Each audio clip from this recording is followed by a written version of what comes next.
Everyone,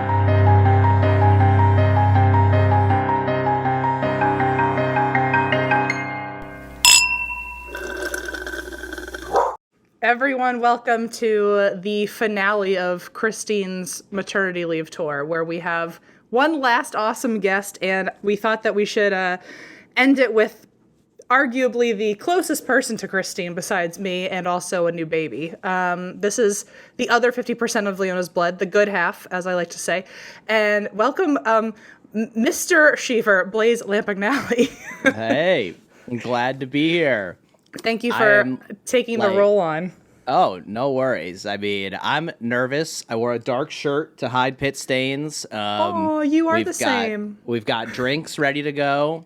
What are you drinking, Blaise? This, this is a New Riff bourbon. So New Riff Distillery is, I think it's in Bellevue, which is the town next to it. But this is a very close, we're in Kentucky, so bourbon. Trust me, we know we're in Kentucky. Everyone still gets mad that Christine triangulates where you live. I don't know if you realize how close you are to having 1 million people on your doorstep every day.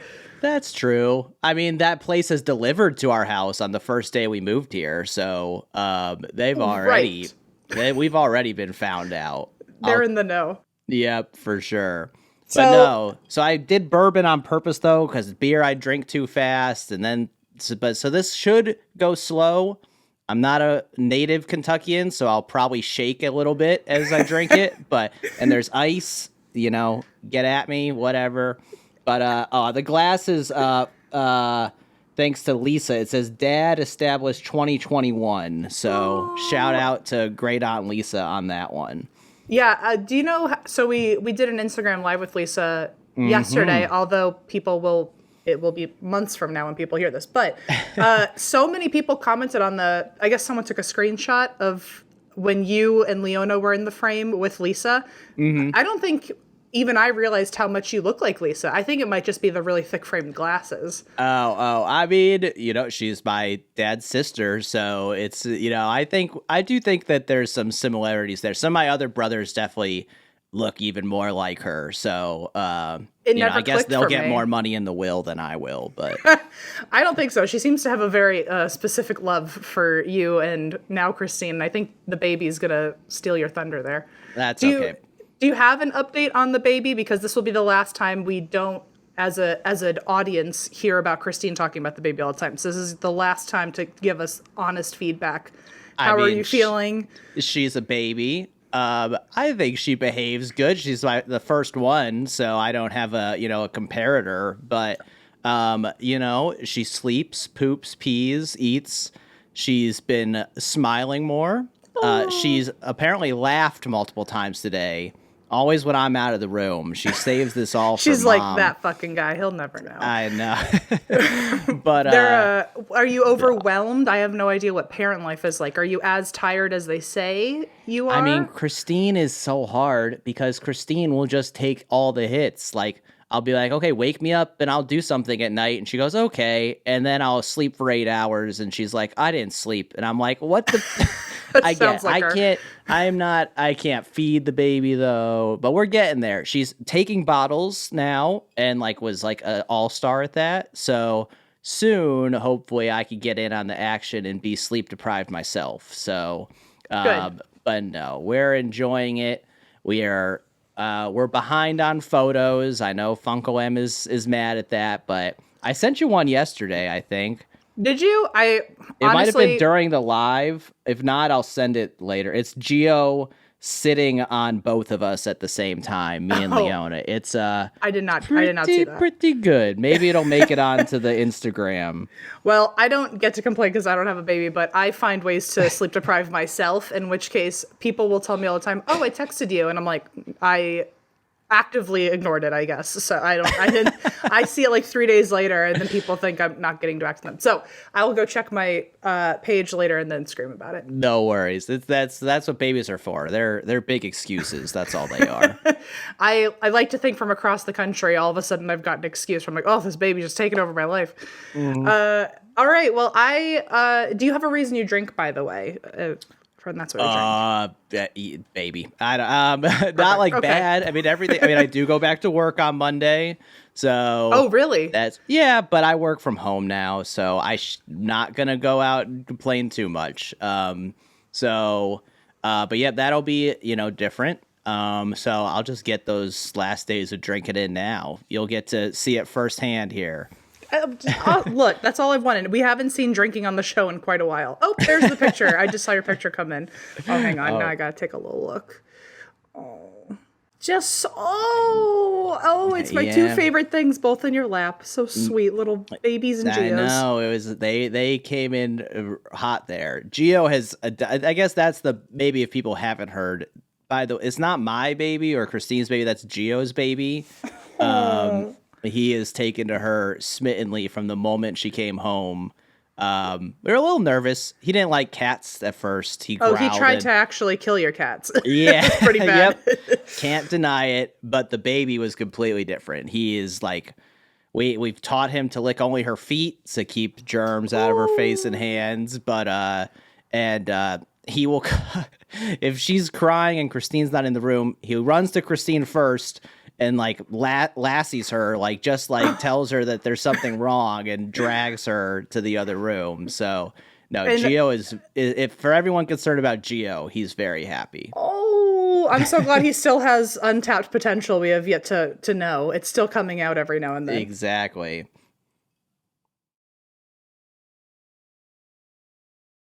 Okay, I have a story for you, and I tried to make it. I tried, please. At first, I was like, "Oh, hospitals. Let's do a haunted hospital," and then I went, "No." And then I'm gonna look like a real asshole if I got this wrong. You are from Connecticut, right? Yeah, go Goats. Okay, perfect. I didn't know if you were just a yard goat fan. And well, I mean, how could you not be? But I actually lined up more minor league baseball hats to change into as we go here to prove my Connecticutism. Perfect. Okay, well, as someone who the only thing I think you and I could probably have a conversation about is minor league baseball, because I got into it because of the mascots. Fredericksburg Gnats. Yeah, I know. Well, we had the least the least interesting name, but you have the yard goats, which I'm very excited for. So I did a Connecticut story. Are you actually from Hartford? I don't actually know where in Connecticut you are. I was born in Hartford. We did not grow up in Hartford, but it's the closest city to where we grew up. Grew up in Marlborough, Connecticut. Super small town. But yeah, every one of my siblings was born at St. Francis Hospital in Hartford, Connecticut. So, wow. Shout out. Really triangulating your the first moment of your life there. I know. I mean, go guess my social security number if it hasn't been stolen already. Is Hartford or Marlborough anywhere near Woodbury? I don't know about I mean, the nice thing about Connecticut is nothing is more than 2 hours apart from each other. So okay. I do know where Woodbury is. Okay. Do you know what I know ghosts aren't your thing, but do you happen to know what building I'm about to talk about? I mean, I know, Amityville Horror is in Long Island. I just re-listened to that episode. There's the Haunting in Connecticut house. That was what I thought about doing, but I think I've already covered it. So yes, yeah. Oh well. Ghost-wise, no. I know Christine wanted me to cover the melon heads, but what the hell is that? I'll give you that's for future. I don't know what the melon heads are. I didn't hear about them growing up. My dad apparently scared the pants off of her telling a story about the melon heads. They're on Wikipedia. Weird. But also, it's weird that this has happened. I have only been awake for 3 hours, but that's the second time I've heard the Melonhead reference, and it's kind of freaking me out. Really? When I think of Melonheads, I don't know. Did you play the backyard sports games at all? The computer CD games, there was Backyard Baseball was the OG. I know what you're talking about, but I never played it. Okay, well, the Melonheads was a name choice you could have. So a lot of mighty Melonheads out there. Pablo Sanchez fans everywhere, Get at me. No, I was on an actual little league team, and we were called the Grapes. That's the closest fruit sport thing I can give you. But no, it's just weird that you said Melonhead, because I had just a completely different reference, but very weird. So maybe you should have done it, Blaise. I don't know. Maybe. Oh well. You could have it. You're the paranormal. Okay. Actually, I needed a story for when Christine gets back, so I'm going to do that then. All right. And now everyone knows one of the stories. But, okay, Woodbury, Connecticut. This is apparently Connecticut's oldest continuously working inn. And it is called the Curtis Inn, or the Curtis House Inn. And I guess since its time, I think only a few years ago, it changed hands. And it's been the Curtis Inn since 1754. So it has been renamed the 1754 house, in case anyone's wondering if they're driving past it. Lots of old shit in Connecticut. Which is why its motto is every modern comfort, but every ancient charm. Look at that. I would like to think wherever I live one day comes with a motto, but I'm kind of scared of what that motto would be. It'd be like, don't come in here. That would be the motto. Okay, so it has always been an inn or a public house since 1754. It's been given the title Connecticut's oldest inn, and it was originally built in the mid 1730s. There's a sign on it that apparently says built in 1736, so I feel like that should be the clear number. But I saw a bunch of sources online that said 1734 or 35, so apparently that sign isn't good enough for other people, so now it makes me paranoid that that's not the number. So the 1730s, and it was built by Reverend Anthony Stoddard for his son Elkin, which we'll just move on quickly from that.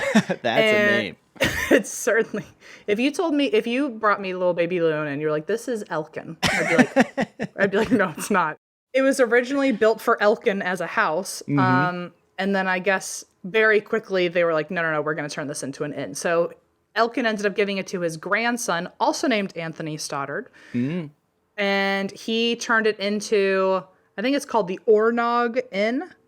And ever since then, it has been that type of business. So on the first floor, there are guest rooms. And on the second floor originally was the ballroom where they held event space, which is interesting. I would think it's reversed, where the ballroom would be on the bottom. It'd be real hard to sleep with the ballroom right above you. Hey, I mean, is that what happens above you? Is that a ballroom? Is that you just haven't seen the inside of their apartment?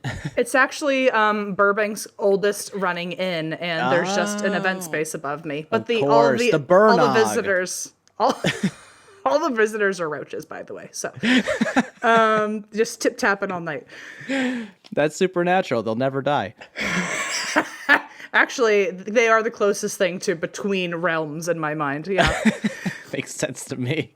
So in 1754 was when it got renamed officially to the Curtis House Inn. And then weirdly, I don't know. So there's two different backstories to this, and I think I know which one you and I both believe more. But all right. In 1754, it was renamed the Curtis House. And then after 1754, for the next 200 years, very oddly, like 5 different families, all with the last name Curtis, lived in this house. And none of them were related. It just happened to be a house full of people with the last name Curtis. The other background story is that it was named the Curtis House in later after so many Curtis families had lived there, which I think we can both agree is probably more likely. Yeah, I mean, of course. Right. I mean, so Jamie Lee was there too, right. during filming of Halloween. In that case, why didn't they just name it the Jamie Lee House? Yeah, I mean that is like cash money right there. Yeah, I mean, of course it's L.A., so there's cockroaches, but I guess. Well, no, they're all here. They're actually all over here. they all left. So anyway, it's just weird that you mentioned that because I just found that out and I was like, oh my god, now the house is like doubly cool. Wow. So. Anyway, the Curtis House probably was named the Curtis House after so many Curtis families lived there, not the other way around. Gotcha. And renovations and additions it seems like they're pretty constant, including the first renovation, which was the second floor becoming more guest space versus event space. And then in the year 1900, the town was very excited because the trolleys were coming to town and they were going to bring in a lot more tourists. And that was when the owner named Levi Curtis, he funded renovations for a whole third floor. So that way there could be even more guest rooms for the people being brought in by the trolley service. And so he spent $400 at the time. Do you want to guess how much that is today? What year is that? Like, so a 1900. trolley, 1900, $1,200. Oh, $12,000. Oh, just a few decimal points. But I was shocked. I actually thought it would be a completely different number. And then I double checked on West Egg. I don't know if anyone else uses that as their regular to-go inflation calculator, but I recommend it. And so now so after those renovations, and now there's 3 floors of rooms, there are still only 14 rooms on the second and third floors of the main house. And then in the carriage house, there's 4 more. So there's 18 rooms.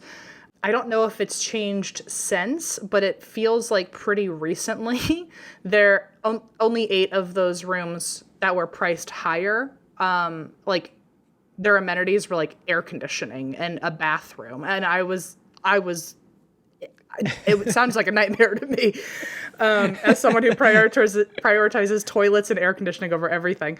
It was very weird that only 8 of the 14 offered that. So I hope it's changed. Yeah, communal bathrooms, dorm life. So the only time I've ever enjoyed a communal bathroom was I was one of the last people to do an overnight stay at the Lizzie Borden house before it changed hands. And that was a communal bathroom situation, but I was kind of glad to have it because it really feels so creepy in that house that it was nice to pass people on my way. Like, I'm good. Are you good? And you saw all these same people the next day. It's not like you're like, oh, who did you see that guy in the top hat? Yeah. Oh my God. Can you imagine if the person I passed every time was just a one black shadow waving back at me?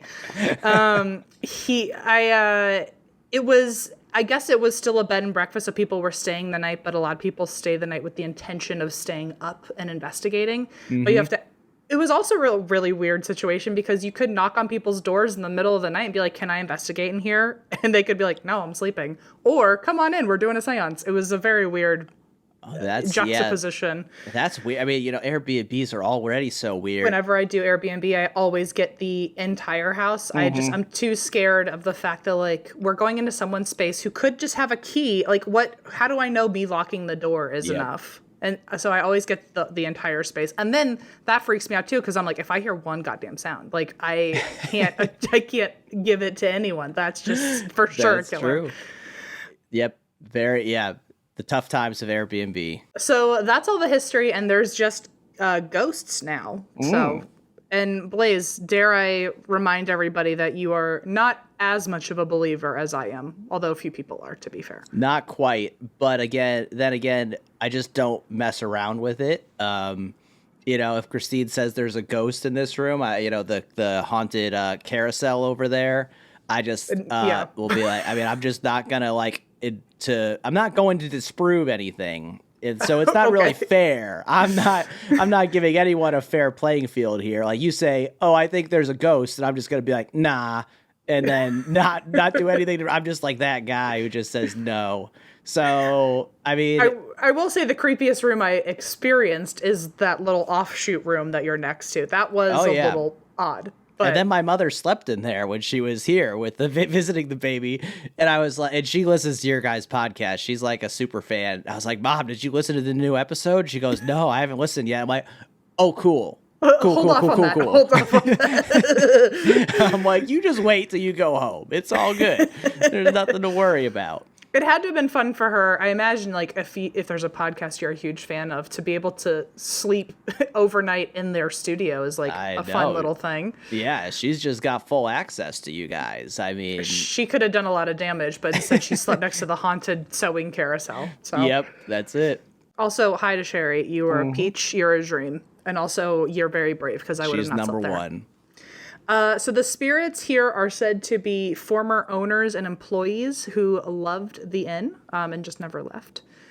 And often the guests hear whispers at night by their bed. They see shadow figures in their rooms or in the lobby. They have captured EVPs or audio recordings of spirits saying things. They have gotten pictures of orbs, which, I believe in a lot of things, but I don't necessarily believe in orbs. People hear strange music, voices, footsteps, the TVs and the lights turn on and off by themselves, and items will completely vanish. And when you look everywhere for it and finally give up, it'll be somewhere ridiculous hiding from you. So just the old classics, I guess. And the owner, one of the owners, I think she's the former owner now, but her name was TJ Brennan, and her brother Chris owned the place for a long time. I guess it stayed in the family for a few generations. Yeah, Chris Curtis. And yeah, probably, actually, I'm not sure of the last name, but it could be Curtis for all we know. And TJ is very vocal about how haunted this place is. So most of the quotes I got were from interviews from her. And TJ said that the beds will look completely made, and then you'll turn around 5 seconds later and it looks like someone's completely rolled all over them. A la Geo. Yeah. I'm glad we both thought the same thing. It's just the bed's just a fucking mess. So apparently there's also reports of a strong force that will knock people over, even though there's no one behind them. It'll just feel like someone bumped into them. People's hair gets tugged in the attic. And then again, they catch orbs and EVPs up there too. So these are ghosts that like the place, but they're pulling on people's hair? Yeah, I also don't understand. It seems like maybe they like the place, but not the people. I don't know. It's like, oh, we really love it. We got to tell you about this 5-star review right now. It's like, do you have a moment to talk about your car's extended warranty? Like, just like kind of like holding you there. Yeah. Here's I added this in your honor, but coincidentally, for as many ghosts as there seem to be here, none of them ever will show up on camera. They're very camera shy. So I'm not saying that. I don't even have to go disprove it. I'm giving you the benefit of the doubt that you have a point. You haven't even said it, and you have a point. But they're said to. But then here's the thing: the paranormal freaks out there could be like, well, duh, they have to drain the energy out of the equipment and turn all the cameras off, and then they're active because they have restored some energy to them. So they can't do anything if the cameras are on because they have no energy. So you could get, I don't know, we could really duke it out if you wanted to. I mean, so this is not paranormal. Well, it is, but it's not ghosts. But I believe in UFOs. Christine's going to get mad at me and say you don't believe. My super hot take is that whatever aliens are out there are too far advanced for us to like perceive what is going on. But so like, I don't think that you see things like unidentified flying objects. I don't think that it'd be possible for us to see the flying object. Like whatever they're doing is beyond us. They're around. Right, it's pretty condescending of us to think that their technology is only as advanced as ours. Yeah, they're not just like hovering next to airplanes to freak us out. They're not crop circle. They're not doing that. Whatever they're doing is outside of our realm of control. So I like to think there's at least like a couple, like there's like just on every planet there's a handful of assholes though who like think it like, oh, let's go over to like the planet next door and like just like ride out the cheapo vintage equipment. Thors. Yeah. And like have just like use like our grandpa's old UFO where people could still see it and just freak them out. Also, I appreciate that you were taking advantage of the fact that Christina's not here and yet the world can hear you, and you're like, let me set the record straight. UFOs do exist, regardless of what Christine's going to say. There's also a spirit in 17th, 18th century clothing who apparently doesn't like the renovations, was very much a traditionalist in how the inn was, and likes to bother the construction workers. Toilets. Yeah, it's like everyone needs to be a little humbled every now and then. But I guess like he likes to bother the construction workers and will steal their tools or move their ladders or whatever it is. This is very sweet. And also, if all the spirits are employees or owners, this is kind of an outlier. But there's one spirit of an owner's brother-in-law, where maybe he also worked here. I'm unsure.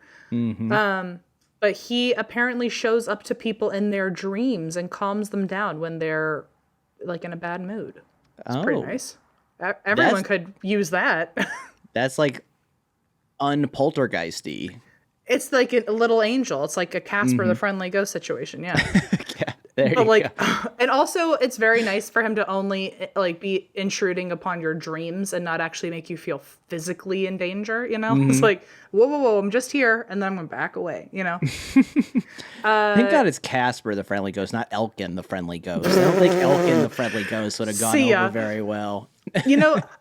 I have thought, like, I wonder how they got the name Casper, because I like to think the writing room has sat down, been like, we got to come up with the friendliest name. But I wouldn't pick Casper. I would pick something softer than Casper, like Bobby. Like, I don't know. But not Bobby. I don't know what I would pick. But it wouldn't be Robert the friendly ghost. But like it'd be like Buddy or like, Yeah, that's Buddy is a good one. But it's like a dog name. There's no dogs named Casper, other than they're white and they're named after Casper the friendly ghost. Yeah, if you have a dog named Casper who isn't white, I do wonder about the backstory. I feel like a writing room would have, like the original Casper the Friendly Ghost people. Casper had. Oh, actually, I did cover Casper the Friendly Ghost. I wonder if I figured out the origin of the name. I don't remember. I don't remember either. I think I've listened to that episode. It's nice of you. And then Christine talked about her trauma. It sounds right. That episode is very sad. I did watch it for research, and I was like, wow, I didn't actually know that the pilot episode of Casper the Friendly Ghost, everyone had to watch a dog die. That was the what fox. Is this? It's Old a fox, Yeller? right? Oh yeah, a fox. Well, either way, canine like species. Yeah. Yes, no, not cool. I mean, I guess it stuck, so they knew what they were doing, but yeah, again, it's like old-timey people had no concept of trauma, and they're like, wow, why are all the kids just really remembering this experience? They must love the show. It's like, they're all thinking about their pets that are going to die one day. Kill more animals. Yeah. Did that come out before or after Bambi? Did Disney steal Bambi from Casper? I don't know. Maybe I like to think it was like a family business. It was a family business where they were all like, let's just kill an animal and see how the kids react. Also, apparently during Christmas time, that's when the spirits are particularly active at this inn. Oh, okay. So, again, the former owner, TJ Brennan, her family, I guess, has actually been involved with the inn since the 50s, but I don't know when she herself took it over. But this is a quote from her. "This inn is haunted. I would walk by a table and 2 minutes later, a plate would fly off the table. I went to light the fireplace and then it blew up on me and I got burned. We had a gentleman that worked here who would take an ashtray in the early morning and sit by the window and drink a cup of coffee and have a cigarette. But after he passed away, we would every once in a while find an ashtray with a cigarette butt in his favorite place," which could be spooky, or I am very aware, skeptics, that someone could have just literally put an ashtray there. With all of this, though, TJ has reassured that she's never felt scared at the inn, but she and everyone that works there is very aware that room 16 is like the most haunted room, and it's best known for the bed covers getting tugged at or pulled off completely when you're sleeping overnight. So one person, I guess, was even shoved out of the bed. I don't know how accurate that is, but apparently whoever is in that room doesn't seem to like women because it will yank the covers off of them and women will feel stared at. I guess some sort of implication of like, get out. But guys, once again, Blaise, they get all the special attention. And whatever spirit is there will like tuck them in, like the intense tuck where they'll like wake up feeling like really held in the blanket. And they'll even feel something crawl into bed with them, but somehow not in a creepy way, just in like a, hey, I'm here next to you, protecting you way.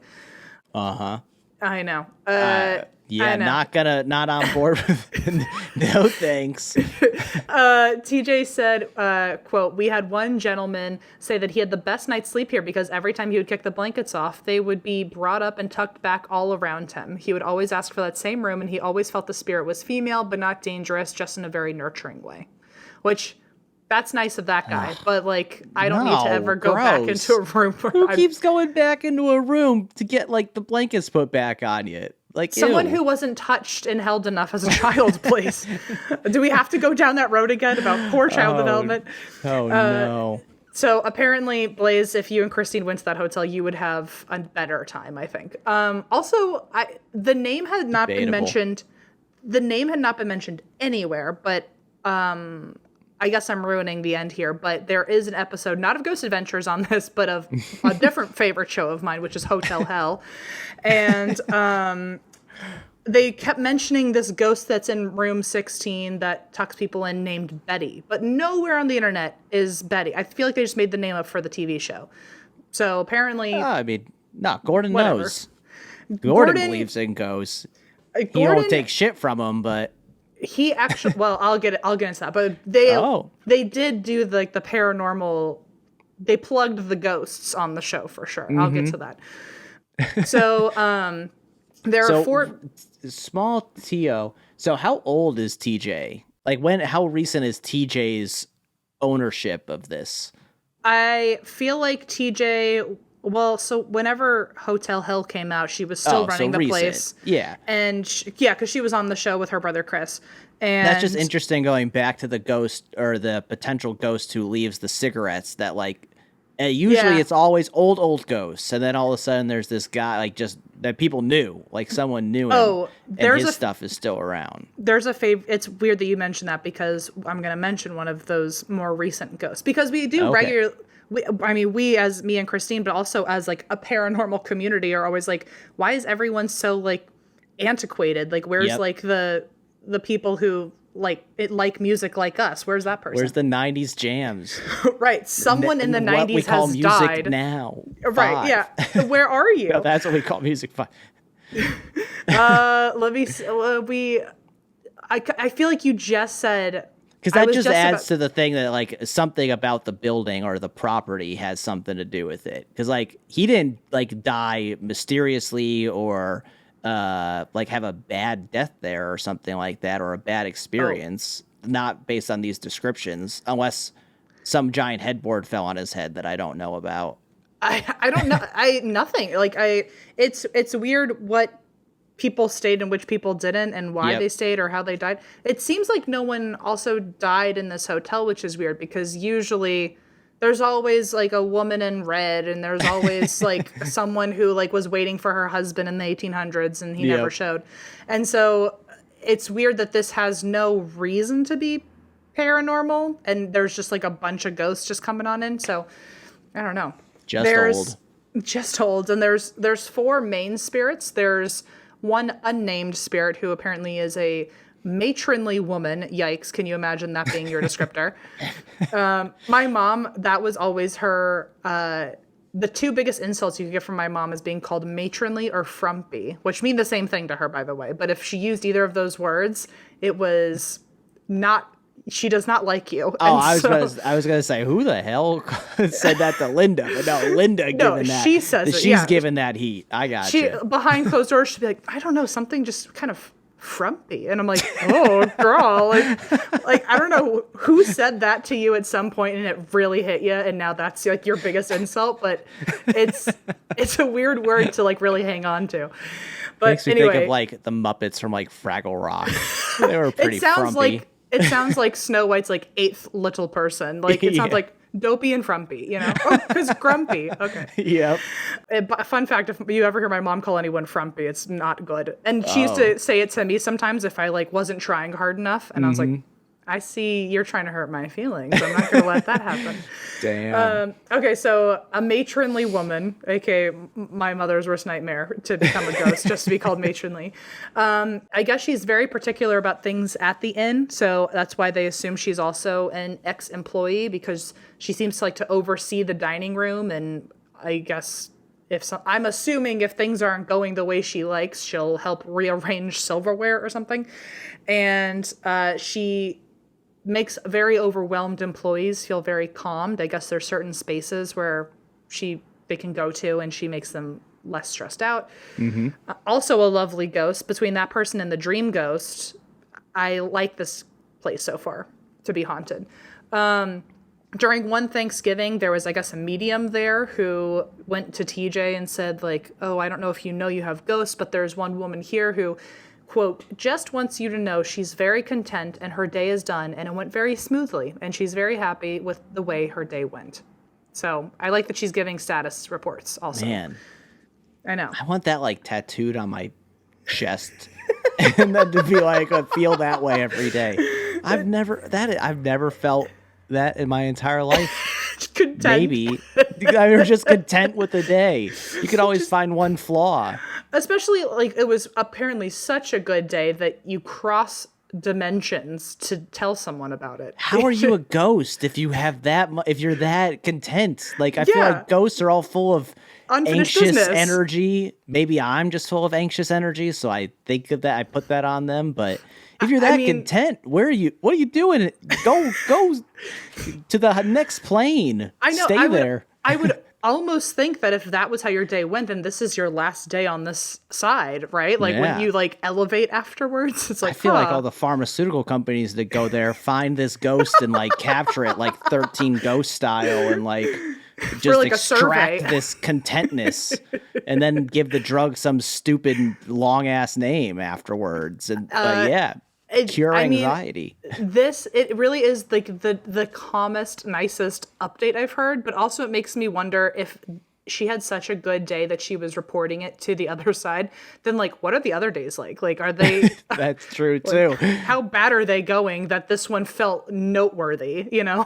Yeah, I guess it's all in perspective. I don't know this ghost's day to day, but yeah, if that was her day, then you know what? I guess we could all hope for that. Let's all just strive to be that matronly woman on Thanksgiving night. So the second ghost is Sally, who I think is also Betty. I think they just changed up her name for the TV show, which makes no sense to me, but she's especially seen in room 16. She likes to hang out on the second floor, and the staff literally call her a friend, which I feel like we're crossing lines here, but okay. And I guess there is a chair that's often seen rocking back and forth on the second floor, and they attribute that to Sally. She also doesn't like renovations, and TJ said that when Sally found out about renovations, she was more active on the second floor, and they would come to work every day and see that there was a chair upstairs that would always be turned to face the wall, as in like didn't want to look at the rest of the building. And the drawers would get pulled out and there would just be more noise, etc. And TJ said, quote, "We would go up there and say, Sally, will you just give us some time? If you just relax, you're going to like it, like when the renovations are done." And I guess after that, she calmed down, and then I guess she liked it because after the renovations, there was not as much activity anyway. So they were right. That is a very reasonable ghost, I guess. If you could like talk it down. Yeah. That one needs to talk to the matronly woman who just couldn't be more happy. So, I mean, it seems like they know how to go do their own thing, just sit in a corner and stare. I mean, if only Gio would do that when the mailman came. I love that they are still self-regulating their emotions. Like they're still doing the work. Yeah. After the fact, they're like, these are like the most like put together ghosts. I mean, they may be matronly and frumpy, but I guess we're throwing frumpy at them. But I mean, they're killing it. I mean, what's wrong with this situation here? I'll go stay in this house. Yeah, they're the least unhinged for sure. Yes. Of all the ghosts I've ever reported on. And I guess the staff are also really aware of that. And a lot of the sources I saw, they were all calling these spirits friends, which I guess if this is a family business of several generations, you do grow up with them, or you're just like aware. I think even TJ was saying like, I've heard of all these stories, but very, very few things happen to me because I'm just such a constant in their life. I think they do their thing, I do my thing, and we just kind of coexist. So it's very weird that they really are just like other roommates. Yeah. Another spirit is Lucius Foot, which sounds like some Harry Potter shit. And he apparently owned the inn in the 1850s, and he mysteriously died one night after winning quite a lot in a game of poker at the inn. The next day he was found in a nearby church's barn, and all of his money had been taken from him. And people think that he could be the ghost in room 1. So there is a ghost there that is also described as a, quote, elegant Confederate gentleman, which what kind of oxymoron is that? But okay. Yeah, Connecticut don't have a lot of Confederates. Only elegant gentlemen. But so I guess some people think that the elegant Confederate gentleman and Lucius Foot are separate beings. Some say that it's the same ghost in the room. But they're both found in room 1, which was the innkeeper's quarters. And I guess people will see this spirit He'll just show up in your room, and he is known to loudly stomp around and take off his boots, which I feel like it's kind of stinky when he takes his boots off.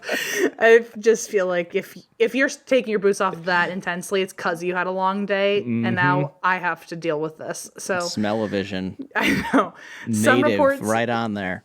especially if the feet are like 300 years old. Are you kidding me? I'm so not interested. That's a fact. And your name is Lucius Foot. That's right? That's an extra problem. Wait a minute. I didn't even put those together. I'm deciding that this person is the same person that takes his boots off because he wants to show you his little feet, his little Lucius feet. He's gonna replace John Madden as like the spokesperson for like Locherman AF. Like he's got it right there. Athlete's foot has nothing on Lucius Foot. Also, I'm now realizing, is it like a pen name for like luscious feet, or I don't know. Ooh. Like, let me take off these boots so we can all get a good view. I don't know. The mystery deepens. The plot thickens. So Yes. some reports even say that he's apparently, after he kicks his boots off, he says to them, "I've had a rough ride," which like I'd be like, yeah, I'm about to have a rough ride. Put your shoes back on. He also apparently fades into the wall for some people, or he also will climb into bed with you. These ghosts are way too friendly. I don't like how confident they are. Nope. About that is approaching not people. like Connecticut. We do not like physical contact. It feels a little like Not deep hugging. South hospitality, but like to the extreme. The same spirit is also apparently seen in the dining room, and he became the most active once they opened up the pub, which, okay, maybe this is just the ghost of Christine the whole time, because the spirit is most apparently famous for enjoying the liquor closet. I don't know what that means, but I'm guessing that means that either liquor goes missing, which could just be an employee, or like things are clinking around in there. I don't know what's happening, but apparently he likes the pub area. Mm-hmm. And then there is the final ghost, which is Joe Hardesty. And the Hardesty is another family line that owned the inn for a while. Mm-hmm. He was a former dishwasher. He died in 1985, so pretty recent. And I don't know why. What is going on at this inn that everyone loves it so much? Joe apparently asked to be buried on the property. So that would make sense why his ghost is here. Yeah. Imagine being a dishwasher and you are just fucking loving it so much. We were like, put my body to rest right here. Yeah, that is something. I mean, you know, it's gonna get a good crap. Not Indeed. The other website. ZipRecruiter. No. Oh no. Glassdoor. Eva, edit that. Make me look smart. It's impossible. Wow. Welcome, Blaise, to what we're always begging Eva to do. And she can't figure it out. We always look dumb. Like it says Christine. It's Christine who said it. It says it in the corner of my screen there. No, yeah, Glassdoor. Like that, like, you don't need it at that point. Like you just be like, yo, we're burying our employees out here in a non-scary way. Like, yeah, we're good. I wonder if it's because if his family had worked there for several years and maybe he thought his family was going to continue to work there for several years. That way he would like be with his family. I don't totally. That's the best I can come up with. Do any of these people get to live there? Is like they're also living and working there, and like that's just such. I mean, even if they're just working there. No, only because if there's only like 18 rooms, I feel like it's not a lot of space. I think you, me, and everyone is going to like this particular ghost. So Joe, that dishwasher who has been buried under the property, apparently he is a ghost that eats mashed potatoes. That I'm cool with. That I'm fine with. So on board with that. Mashed potatoes are, can you call mashed potatoes underrated? I don't know. They're underrated and overrated. Mashed potatoes or stuffing at Thanksgiving? No, potatoes. Yes. Okay. That's it. So TJ, I guess, asked an employee to go downstairs and get some firewood at one point, but the employee came sprinting back and said, "I can't go down there. There's a guy sitting on the stairs eating his mashed potatoes." Which, by the way, if you don't think that's a ghost, then why can't you just go downstairs and walk past the guy eating potatoes? Well, whatever. But now the only question is it really mashed potatoes, or can ghosts conjure up better image? Like you said, always a lady in white or a lady in red. Maybe he can only conjure up a white looking substance, and it's just You know what's crazy? Here's the next sentence. Uh-oh. TJ flippantly went, "Oh, you saw Joe. Just go get the firewood. He's fine."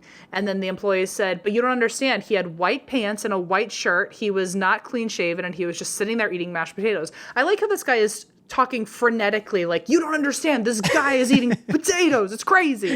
Like there's no threat, sir. Like, just go get, like, this is the laziest employee I've ever heard of, where he's like, that guy's on his lunch break, and therefore I'm not going to cross him. But also, all I've learned from this is that there are ghost potatoes, which means me in the afterlife has the ability to still eat potatoes.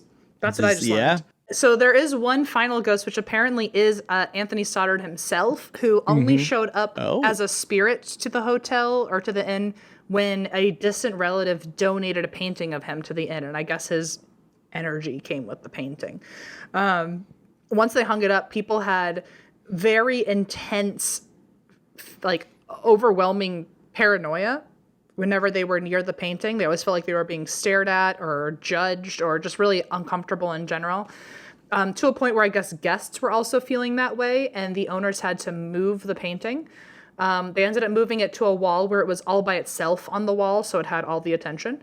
And the activity seemed to die down. But I guess while the painting was up, people also saw more activity on the first floor in the hallways. I don't know if they saw figures or something, but it all seemed to die down once the painting got moved away from the lobby.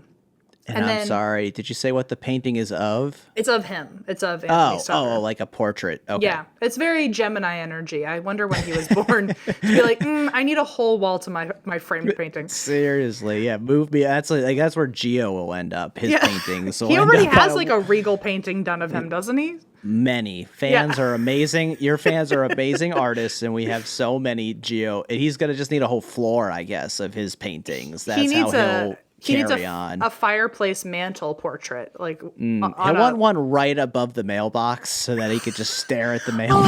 Wait a minute. Can you imagine like a little framed like regal painting, just stick it on the back, and it's like his mantle. That's very sweet. Oh no. So there is one, I guess, medium or sensitive named Joni Mahan who wrote about their time at the inn. They have a blog, jonimahan.com. And they stayed the night, immediately sensed an intimidating male presence, but also a young, curious woman that I guess they got the vibe of it being like a maid from the 1800s.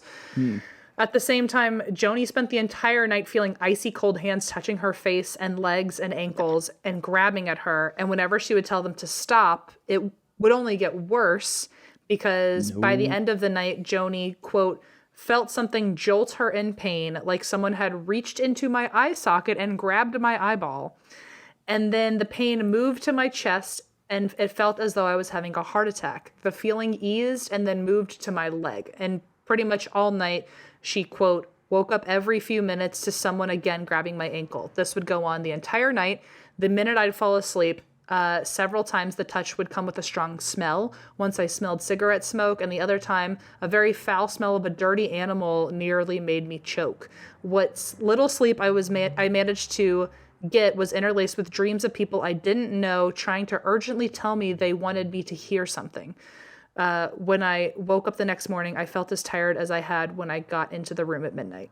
So that's a completely different twist on the experience at this inn.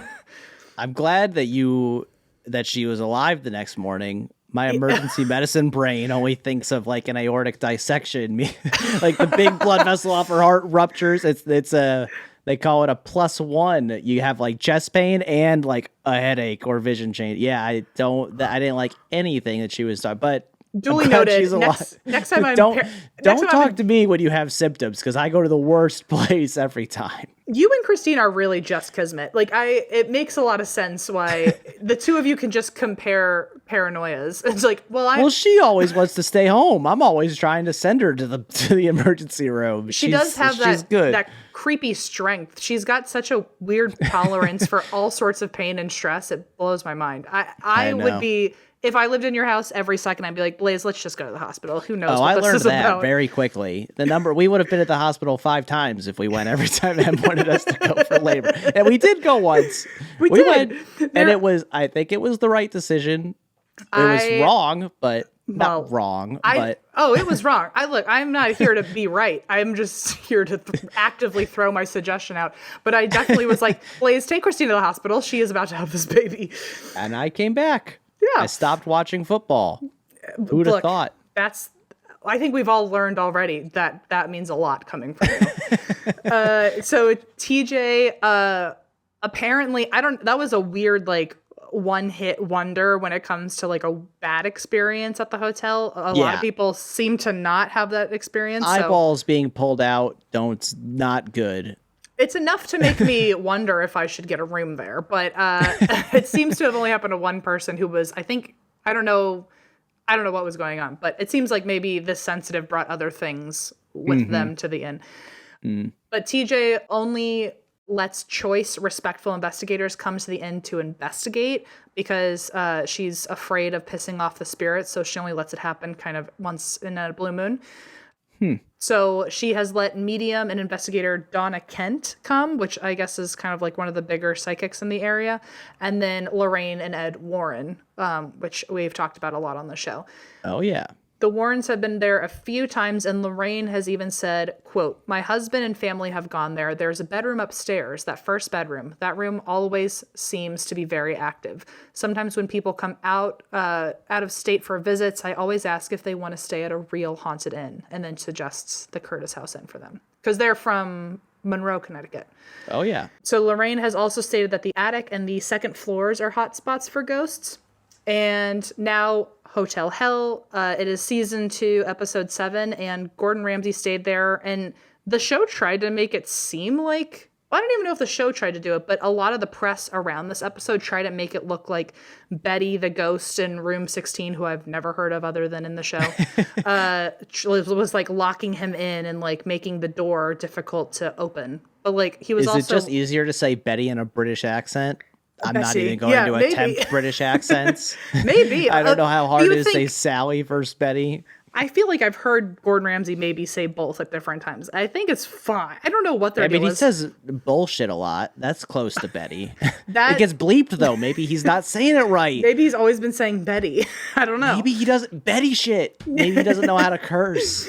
Apparently, he kept getting locked in his room, and then the press after the fact was like, oh, and the ghost Betty kept locking him in. First of all, I've never heard of Betty. Second of all, he was literally on an episode of Hotel Hell where the hotel needs a drastic renovation. So the door could have just been getting stuck. And that's what the episode looked like. It looked like he just couldn't open the door because the hinges were fucked up. And, or like the wood had warped or something. But I will say within 30 seconds of the episode, you can find it on YouTube for free 99.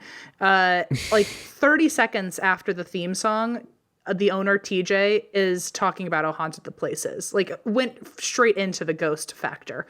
And at the end of the episode, during the renovations, I guess they've really decided that Betty really lives there because there's now, after the renovations, pillows with Betty's name on a chair in the room to like appease her so she doesn't bother people. And they also put in a really creepy painting like that's supposed to spook you, where it's like one of those paintings with the eyes are like more hollow than the rest, so it looks like it's following you everywhere. It's like one of those like... Wait, they make those? Yeah, it was like, and it looked like an antique, an old school... It looked like a haunted painting that is supposed to follow you around, but I think it's like a play on The Haunting. I wonder if they've taken it down since, but yeah, maybe it's like, it's like the episodes of Kitchen Nightmares where the owner is just convinced that their food is so good. Yeah. And maybe she's just convinced that this place just needs to be haunted. That's not a great look for the reputation of her haunting. It's not I mean, obviously, I will immediately believe something is haunted, and it wasn't originally a great look that I could only find interviews from her. Like, no one else was talking about the ghost. But interesting you say that, because my next bullet point is that at the end of the show, Gordon Ramsay actually hired a paranormal investigator to come in just to, like... Oh, okay. Like either prove or disprove everything TJ had been saying. And the hotel is now officially, I don't know how you get on this registrar, but the hotel is certified haunted, and it was added to the membership of Haunted Connecticut Tours. So now that's actually, in terms of Hotel Hell, It's probably drawing in people and helping the hotel out now that they're part of the Haunted Connecticut tours.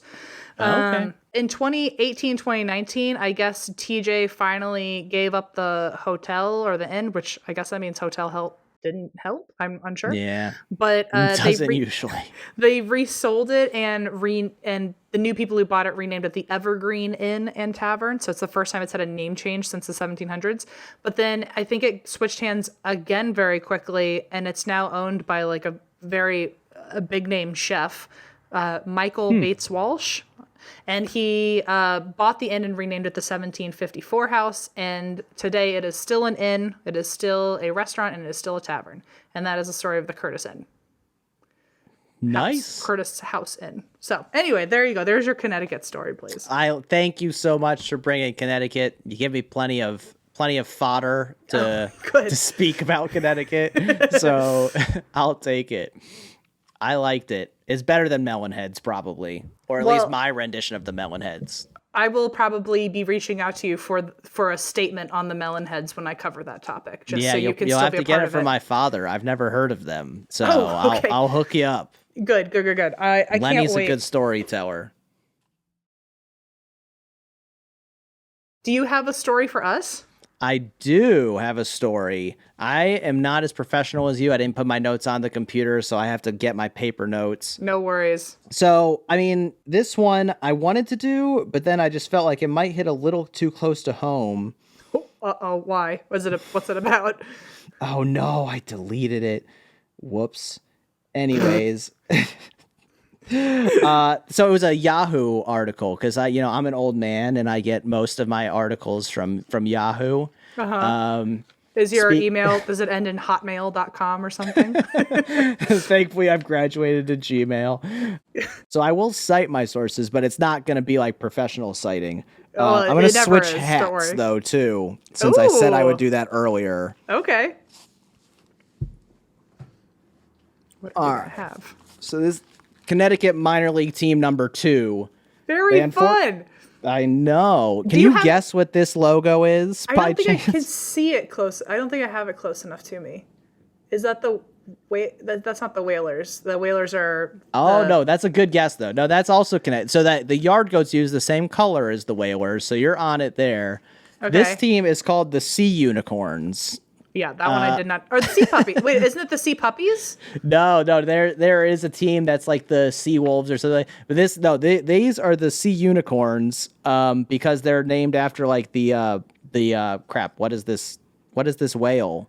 The whale with the horn. The guy that goes Narwhal. Yes. I was gonna say the guy that goes, "Bye, buddy. Hope you find your dad." So I apologize. I know I already lost track of and I lost the title. Anyways, there was a Yahoo article going back to Yahoo. Oh, right. Yeah. See, at least I could do tangents like Christine.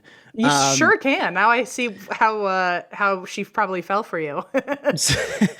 So I'm clearly not quoting it anymore, but the title was Georgia man arrested for spending COVID relief money on $45,000 Pokemon cards. Yes, I saw and I this. was like, you stole my joke. I was going to be like, I can't talk about the co-host of this podcast. Do you know how many people have sent me that link? Because apparently it just like everyone has scream M. Yeah. I mean, like it's like I could go find a $45,000 baseball hat. That would be the only other thing I could think of to match M. So my thing is, if I was ever willing to spend that kind of money, I've already committed to the look-alike Back to the Future Part 2 DeLorean. So I can't even convince and also the Charizard is now like bumping up to like 50 grand. I'm like, at least I can drive the other one versus just like hold this thing, So it was not me, in case anyone's wondering. Yeah, the practicality of the small piece of paper is a tough call. I actually can't even buy a Pokemon card that's over like $30 without feeling really gross, because I'm like, it's just paper that I'm going to put in a binder no one on earth cares about. So like it's when I think of people who actually do spend that much money on cards, I'm like just blown away every time. But that's okay. Like $30 is the same as a hat. Like that's okay. That's true. I usually say if I wouldn't, or like a Funko. Yeah, or like a T-shirt or something. Yeah, exactly.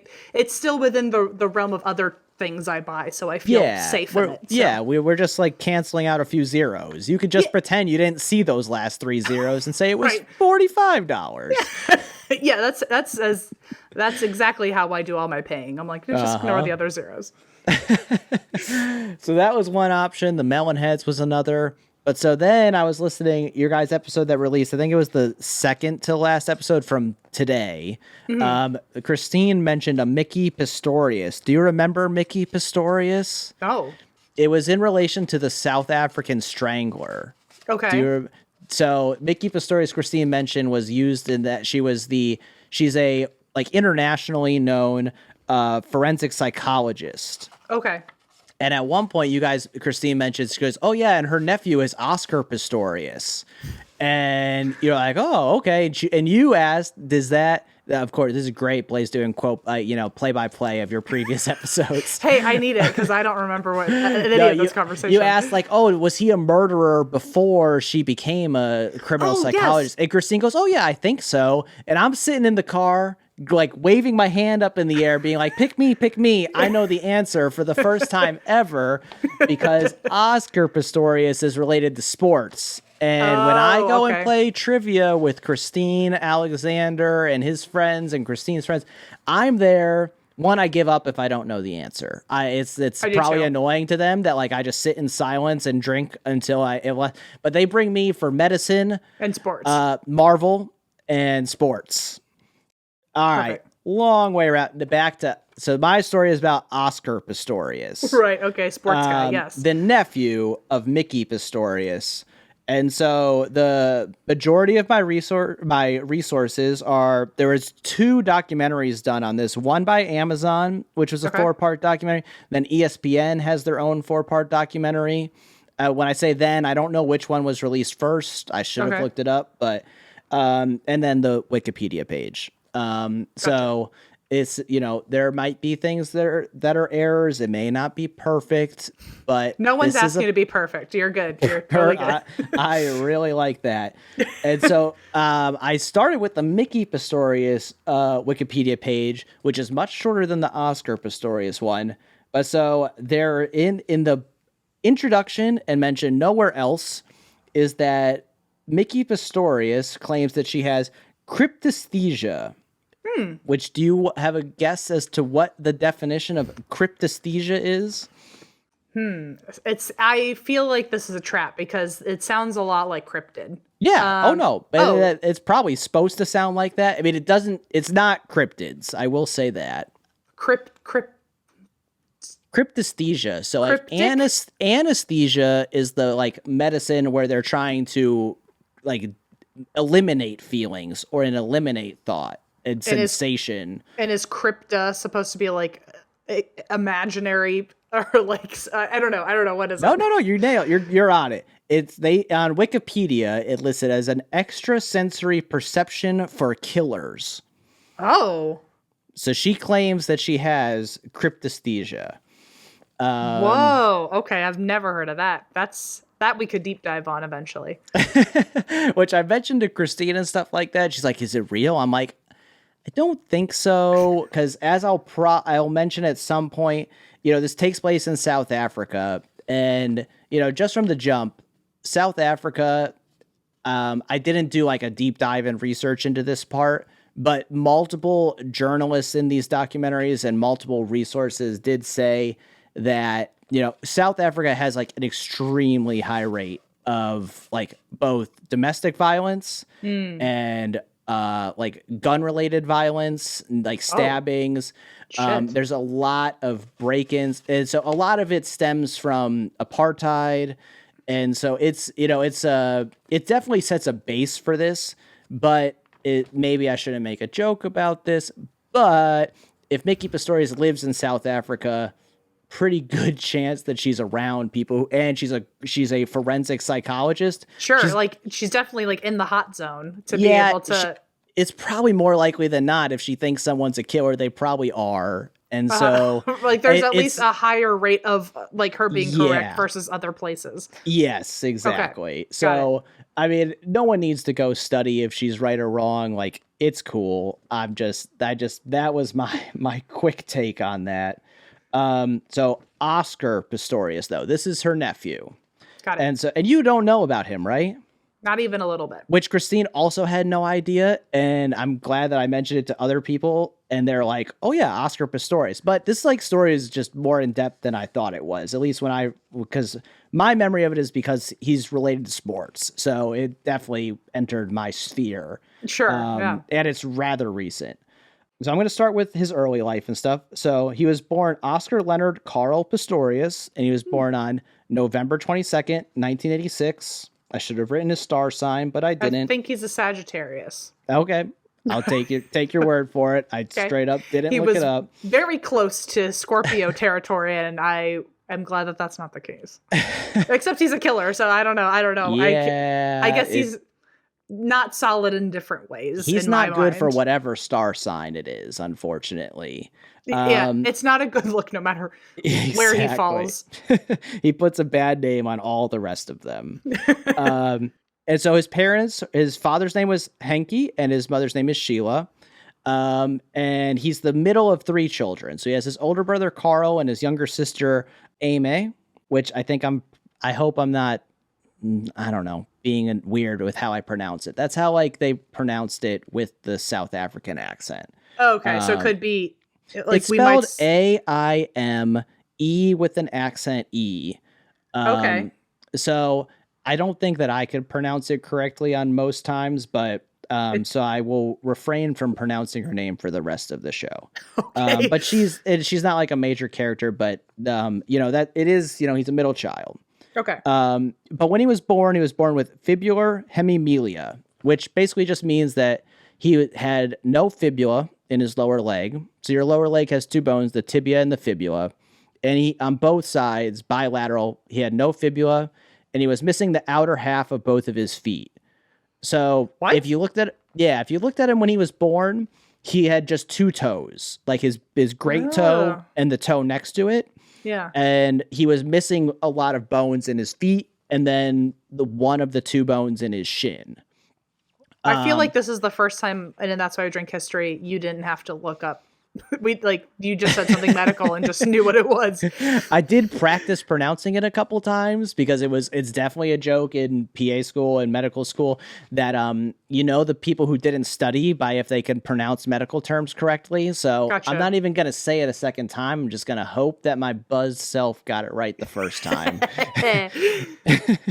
And so, but this was not known before he was born. Like they couldn't see it on ultrasounds and stuff like that. Like in a baby in utero, those are small bones. They're not going to know that beforehand. So it was a surprise to the family. Okay. And so his mother, Sheila, took him to multiple doctors after he was born, and she recorded the sessions with each doctor to try and figure out what the best thing for him going forward would be. And they eventually went with an orthopedic surgeon who decided that they thought the best option would be to amputate his feet.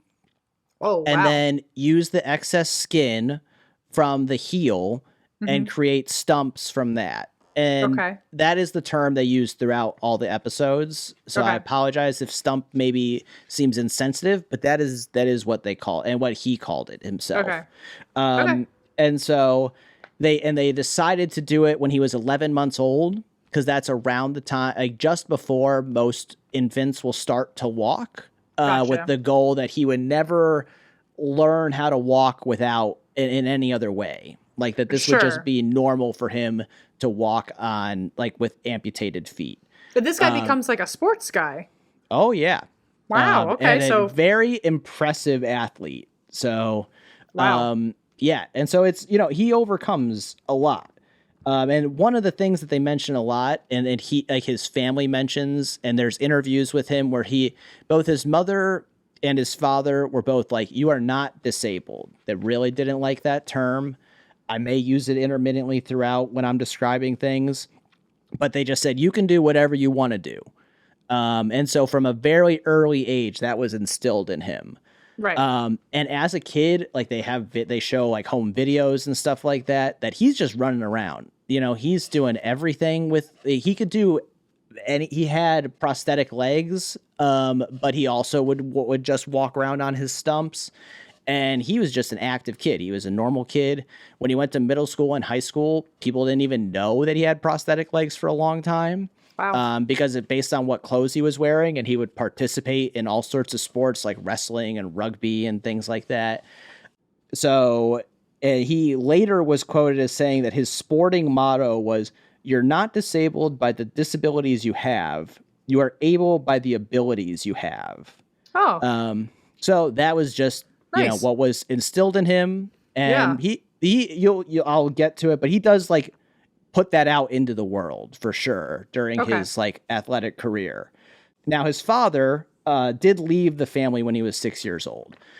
And it wasn't like it was portrayed like there's interviews with his like his brother and sister, and it wasn't like the dad wasn't a great guy.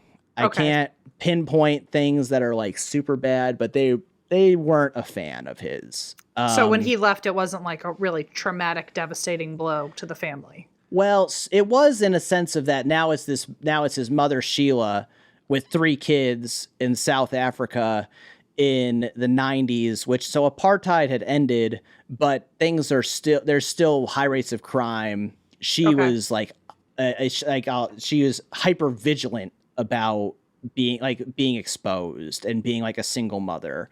And the Okay. father had traveled extensively for business, so it kind of like was based on, I mean, from what I could tell, this was like happening in slow motion. But when he left, it like wasn't great. Like he just abandoned the family. It wasn't like an amicable divorce of some kind. So then he doesn't have a father figure in his life starting from like the age of 6 years old. Got it. But his uncle Arnold Pistorius, so his father's brother, he is a wealthy businessman, and he does help support the family financially. But he lives with his mom and his 2 siblings. And so his mom is a single mother in South Africa, and I mentioned like these high rates of like violence. Break-ins are very common. And so there was journalists who in these documentaries who spoke about how the mother had a reputation, one for, I mean, and I don't want to, because there wasn't direct stuff about this anywhere, so I can't directly attribute some of this, but they did mention that, well, one, she ends up dying when Oscar is 15 years old. Oh, wow.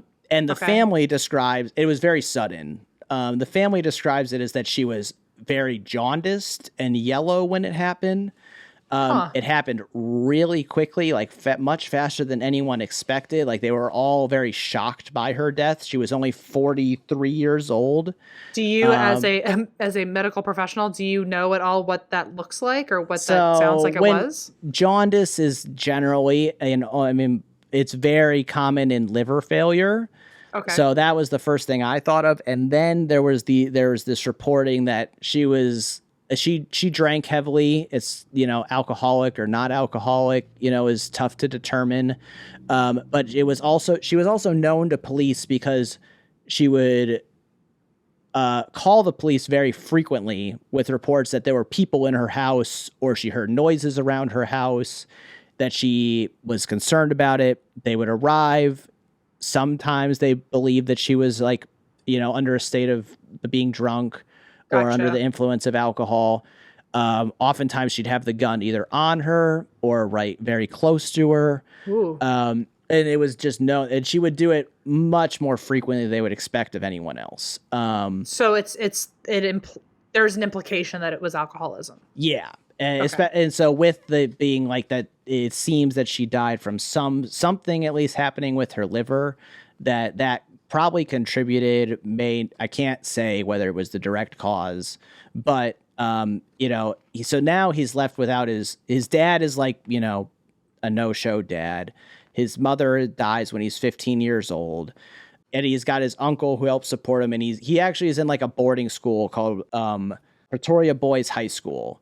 Okay. And there, like I said, there's a lot of people there, like classmates and students and roommates who don't even know that he has like that he's had these amputations of his feet because of his participation in sports and things like that. And he just acts like a normal guy. And so he has a rugby injury, and while rehabbing from it, the coach who's helping like at the school who's helping notice, like he says in both documentaries, he noted like that he had exceptional leg speed, that he would just move his legs very, very quickly. Huh. And and this is like a teenage boy at this point. He's like 17 years old. And so he's like, I could train this guy. And so in January of 2004, he starts training to become a sprinter and a runner. Fun. And they first go to like in South Africa, they go to like a couple of people to make him running. They call him Blades, and it later becomes known as the Blade Runner, because for prosthetic legs, they don't look like feet and stuff like that. They don't. Yeah, they have like. Does it look like the ones that exist today? Where it's like, they're almost like identical. The L-shaped spring kind of thing. Yes, okay. Exactly. And those have been around for like over 15 years before he ever used something like that. Now it varies person to person based on like their leg length and things like that and their stride length, but they all have the same general shape like you described there. Sure. And so, but the ones he was getting in South Africa kept breaking, and he ends up getting in contact. His coach contacts, his name is Brian Fraser. And he is a known Paralympic athlete at that time, who also has a leg amputation and runs on a blade like that. And in the ESPN documentary, Brian Fraser actually is like, he watched video of him and thought, oh, as an athlete, I'm in trouble. Really? He could see like the potential in him at that point. He's like 17 years old, so he actually said he felt like he had mixed feelings about helping design blades for him. Right, because it was hindering his own career. Yes, because Brian Fraser while he's both a Paralympic athlete, he's also like a prosthetist. But he does agree to make blades for him. Oh, it's basically signing off like you're like the chance that you'll never have your own championship against that guy. Yeah, I mean, he's definitely giving to someone who's a competitor against him, and he knows it. And so he only started running again. Oscar only started running in January of 2004. He gets these new blades, and he qualifies for the Olympics in Athens in 2004. So like, wow. And I know, quick. You live with RJ and stuff like that. Like to qualify for, these are the Paralympics, but to do that so quickly is very impressive. Just the fact that he's there. And I mean, RJ's been working at this since, he just got in at 20, he was 28 when he got in, and he's been working at it since high school. Mm-hmm. So, for this guy to just be there is really crazy. Yeah. And so he makes it. And they even show the ESPN one, they show in his first heat, they shoot the starting gun, and he's like either so amped that they can't exactly pinpoint, but he's just like frozen. Everyone else is going, and he's like just there. He forgets to run. And so then he starts running, and he makes it to the finals. And he actually wins gold in the 200 meter in that 2004 Paralympics in Athens. What? So even in the one that he froze in, everyone else had a head start, and he still got gold. Yeah, that was so it was the early heat. So like you have like multiple, like you go step by step. In the finals, he doesn't freeze, but he wins gold in the finals. Wow! And he beats Brian Fraser, and another American athlete at the same time. So he wins gold after only training for like 6 months. That's insane. That's crazy. Yeah, so he's 17 years old. He wins this Paralympic gold medal. He has braces in all the video. Like he's wins like this still gold like medal. A young lad. Yeah, no, like he's just like a kid still. And so now he comes back to South Africa, and he's like kind of a celebrity, because like this is rarely very impressive. And it's like it's just a good story. They have different brackets in the Paralympics based on, again, this is just how it's termed throughout all of it. So like based on the type of disability you have. So he's a double amputee, but there were not enough double amputees for him to run against. So he has to run against the single leg amputees. But he wins, he wins that category. And And so almost immediately after that, and there's video of him. He's like, I want to compete in the Olympics. Like Yeah. like the Paralympics. These are amazing athletes. Like, well, I mean, like only 6 months in and he's already won gold. He's like, okay, on to the next thing. Like, yeah, yeah. And just to, like, I just want to get out there. Like, the Paralympics are not like some lesser Olympics. Like these are all amazing athletes like that are overcoming like crazy things. Like, yeah, he's running and yet he has both of his feet are amputated and he's out there running, winning gold medals. It's like 100 years ago, a medical marvel. Like it's just the fact that it could have, that could even be an option. Yeah. And they do these Olympics with almost every event that happens in the Olympics. So like it's amazing what these athletes do despite, whatever they have had to overcome in their lives. So like he's like, I want to compete against what they call able-bodied athletes. He's like, okay. He's like, I'm setting these times, and he does throughout the years. Like, it's not that he just wants to compete I don't want to say he didn't try to compete just because he's a double amputee. Right. He wanted to compete because his times are competitive. Like if he's like, I could like race just as fast as these other people. I want to why not give it a shot? Yeah. Yeah. And so really from that point, he gets an agent and he sets his, I don't know, like time wise how that happened, but he does set his sights. He's like, I want to be in the 2008. He sets his goal to be in the 2008 Beijing Olympics and the Paralympics. Wow. And so as early as 2005, he starts competing in like non-disabled competitions. And most of those are in South Africa. He does eventually get invited to events internationally, and that's how he's able to like potentially qualify for the Olympics if he has times during those races. And so it comes basically the people who intervene, maybe not the right word, but the next people he encounters to try and reach this goal of getting to the Olympics is the International Association of Athletic Federations. They are now known as the World Athletics, but at the time, that was their name and their abbreviation, IAAF. Okay. And so he goes for testing in November of 2007 at the German Sports University in Cologne. The testing was done by a Dr. Peter Brueggemann and Elio Locatelli. So hopefully I got both those right. Get a little Christine good on the Brueggemann. Yeah. You should have just had her just scream from downstairs, that one word. She's screaming at me saying how wrong I did it. Don't worry. Somewhere in the future, she's yelling at me. And so they performed 2 days of testing in Germany. They'd actually done some testing at some earlier races where like they'd set up cameras. And he actually later was like, I didn't know they set up cameras testing me. So that's like, I basically, I'll tell you, I'm not going to look fondly on the IAAF in this. They look pretty sketchy in this part of it. So maybe I shouldn't, maybe I'm just like messing it up and like in the storytelling and like now everyone's going to think that they're bad too. But, so. Oh, well. Exactly. Oops. So they focus their testing. They do this this testing that they decide is needed. And they have a lot of focus on like the fact that his blades lose less energy when he's running. And I'm not going to put the exact quotes. They do have quotes and like put out a report. And they also had a big focus in both the documentaries. They focus on that, like these two, like one of them is a doctor and then Elio Locatelli is a former speed skater. And he works with the IAAF at the time. He's since passed. But at that time he was like to interpret the rules basically of like based on the testing. That was his role. And they had a big issue with the fact that Oscar, so typically it's like a 400-meter race is all the way around a track.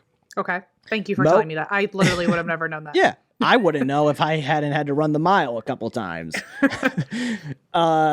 So they would focus on the fact most people, like most able-bodied runners, as they describe them, run the first 200 faster than they run their second 200. The first half of a race, most people will run faster than the second half.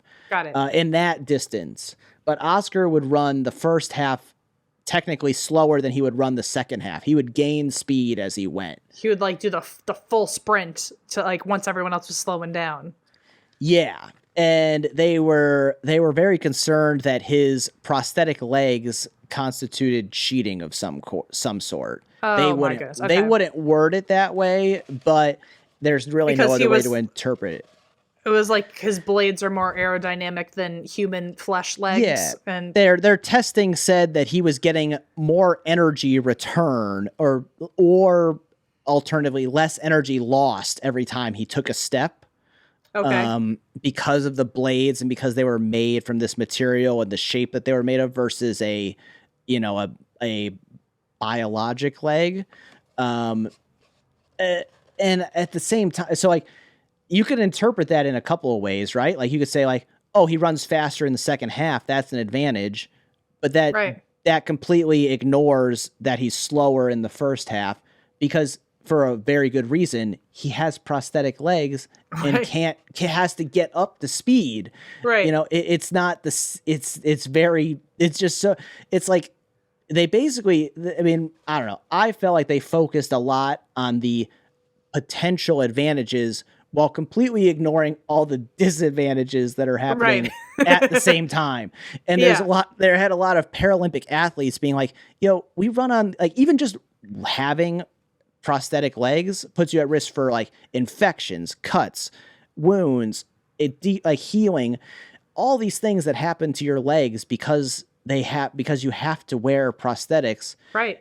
And then, you take one wrong step on a prosthetic and you're running at full speed, fall, you lose the race when you fall. Maybe if you get up and run fast, maybe not. But like, in terms of Olympic and Paralympic qualifying, you're going to lose if you fall. And it's so much easier to fall. I don't want to like totally speak for him, but I have one of my neighbors growing up. One of my neighbors growing up is married to a Paralympian who he's an amputee who does snowboarding. Oh, and awesome. I follow them on Instagram, and I guess there's a lot of complications where like he's still years after his amputation is going back in for new surgeries because I guess there's like either cysts will show up or something on his leg or like, or just like sores. I don't totally understand, but it's an ongoing thing that like, I'm imagining that he has to keep getting his prosthetics refit and all that. So yeah, it's not like there's like bad with the good. I totally get 100. What you mean of like, he's probably breaking even. Yeah, and like, I mean, I was gonna save this quote for like after something I was gonna say in a little bit. Like, it just on face value, you're separating these competitions to Olympics versus Paralympics, and the face value that I see on that is that you're creating the Paralympics to give someone a chance to show exactly what they can do, because if there was they don't have the same advantages that a Olympic athlete would have. To say that never mind, that's a competitive advantage, but you're in this one. Yeah. This bucket it just doesn't make a lot of sense. It didn't make a lot of sense, but regardless, on January 14th, that's my sister's birthday, 2018, the IAAF ruled that Pistorius's prostheses were ineligible for competition. So this is January 2008. The Beijing Olympics are the same year, the Summer Olympics. And this quote, which this Elio Locatelli, in the ESPN documentary during his interview, it's a long quote, but I really think I have to read it. And I'm going to apologize in advance that I'm going to give like an ugh at the end. Okay. And go on a rant about it, because this quote makes me so mad. There is no doubt he was a true athlete. He trained hard. There is absolutely no doubt about that. Oh, sorry. Before I finish the quote, I mean, he speaks this in Italian, so it's a translator. So maybe something gets mistranslated here. Maybe it's not as infuriating as it's about to be. Yeah, but I mean, they're professional translators, I'm assuming. I guess you should never assume, but I'm going to take it at face value that this quote overall is what he meant. Okay, got it. No doubt about that. He is an athlete that trains, and I'm going to cut out of the quote again. He trains 5 to 6 hours a day and is setting times that people have not set on these same blades that have been around for 15 plus years. Okay. Anyways, back to the same quote. But you also have to think about the reality of the situation and of an outcome that could prove tough to deal with for the entire sports community. Because eventually we could witness the paradox of people amputating their legs to break a world record. What? It's a paradox, but why not? And but why not? Ugh. So, what? That's pretty darn ridiculous. So, but do you think people are just going to go chop their legs off to be an Olympian? And also, that's so degrading to actual amputees, thinking like, oh, you're only good because you're an amputee, not because you just have fucking skill. Ooh, look at you. You're still. So I'll jump forward a little bit, only because an expert witness in his appeal later, he's also a double amputee. He then he's like a doctor and an expert in biomechanics. He does rock climbing. He actually ended up having the amputation due to an accident while rock climbing. Wow. And then he said, so that guy's quote was, "How could someone without limbs be an extraordinary athlete?" And what he was saying though is that's so like when he would start rock climbing again after the accident, first people were like, "Oh, you're a hero. You're so brave for doing this." I fucking and hate then that. when someone starts getting more competitive and their times or whatever scoring system they're dealing with in their sport starts approaching that of able-bodied athletes, then people are like, "Oh, you must be cheating." Which, right. It goes from pity to like weird jealousy or something. Yes. And you stole the words out of my mouth when you were like, "Oh, what, people are just going to cut." Like, I mean, that is all right. One, and I think when he said paradox is in there twice. One, paradox, yes, it's a villain from like the worst superhero movie ever made. Sorry, Ryan Reynolds. Like, I have great fondness for Ryan Reynolds. I made out with a girl while watching Van Wilder for the first time. Good for you. That's a great movie to make out to. I know, hot tea right there, because, the London Fog Society, you guys will have that dirt for long, I wish I could say it was Christine, but yeah, you guys will know like more about my sexual history than Christine for, a little bit of time.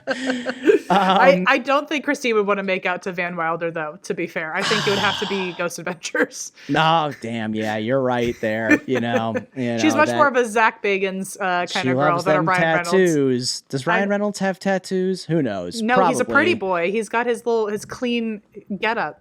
Zach is the bad boy. I hate to break it to you, but Christine loves a bad boy. Wait a minute. All right, we gotta call it Zach the bad boy to Ryan Reynolds. Like, he's Deadpool. Like, yeah, but okay, here's the thing. In a movie. They're exact inverses of each other because Zach wants to look bad and probably isn't. Zach wants to be Ryan. And Ryan, like, I don't know if he wants to look good, but everyone knows on the inside he's a bad boy. They're flip-flopped.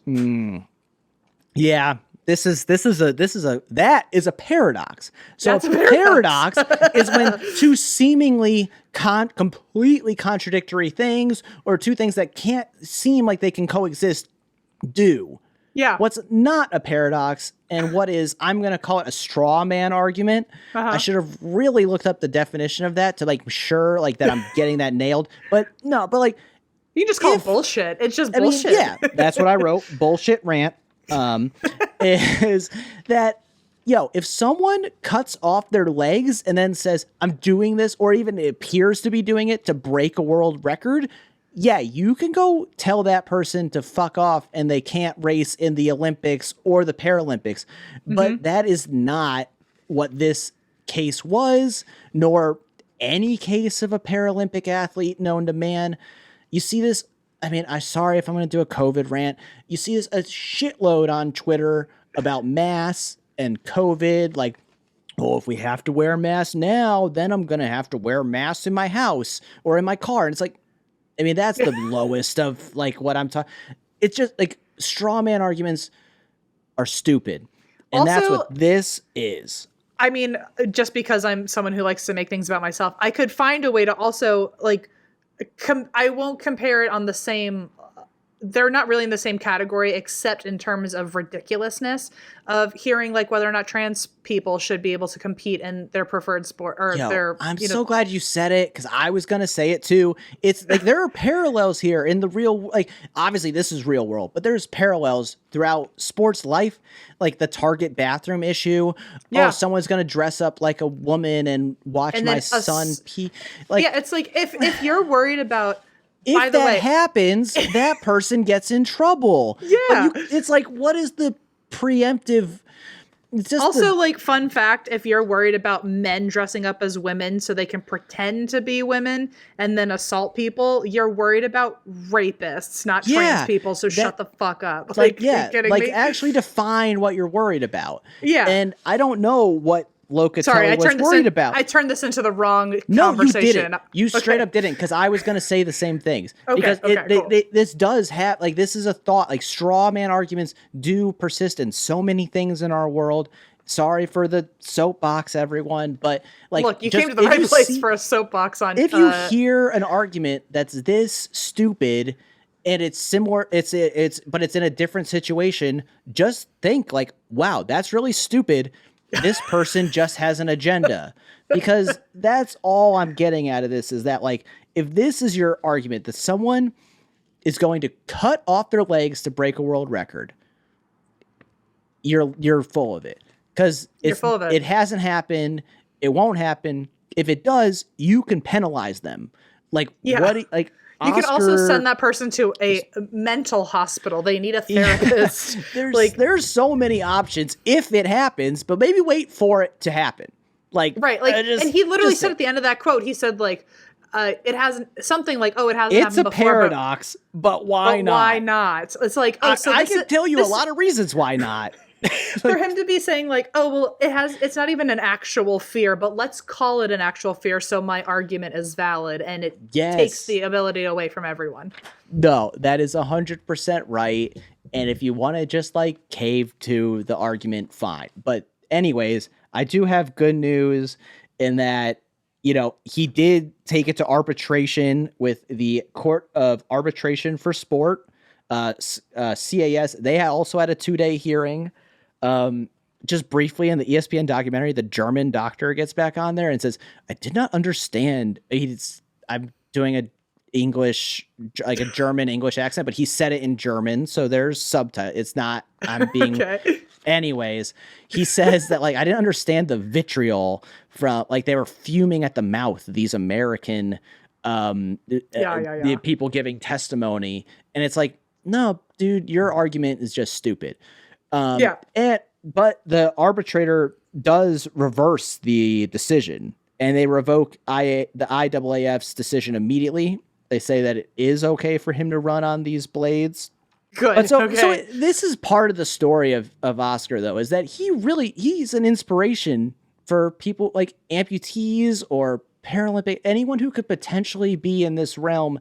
He's an inspiration. In the ESPN documentary, there is a straight up adorable photo of he befriended. So this Icelandic woman gave birth to a child who had a very similar disability. I don't think it was the same one, but the child also ended up with like an amputation of his feet. And Oscar, so the company that makes his blades, Osur, I might be pronouncing it wrong, OSSUR, they're an Icelandic company. And so he's going to Iceland pretty frequently to like, you know, work on his blades, and he gets sponsored by them. So he's there and he meets this family and they like befriend him. He's like very friendly with the family. And he meets the kid there's one point where the mother asks like, hey, do you think you could take your prosthetics off so he could see? Like, cause the kid's only like, he's like between 1 year to 2 years old. Right. And Oscar, who is this like, you know, he's this like over 6 foot tall athlete, and like this kid loves him. Like, I mean, love might not, but this kid like definitely is like fond of him. Yeah. And he sees him take off his prosthetics, and there's the photo of the kid looking and then like just smiling. Like it's adorable and incredible, and like so he's an inspiration for people around the world. Sure. Straight up. Yeah. And there's no other way around that. And so, but he's not able to qualify for the 2008 Beijing Olympics because like this arbitration happened in between January and then the Summer Olympics. So like he really didn't have enough time to train for the Beijing Olympics. Now it also could just be that he didn't actually have the right times to qualify. Yeah. And he does compete in the Paralympics though in Beijing and wins the 100 meter, the 200 meter, the 400 meter, which is like the trifecta of sprinter races. So the 100 meter, the winner of that race is the fastest man alive. The 200 meter is like in between the 1 and 4, obviously.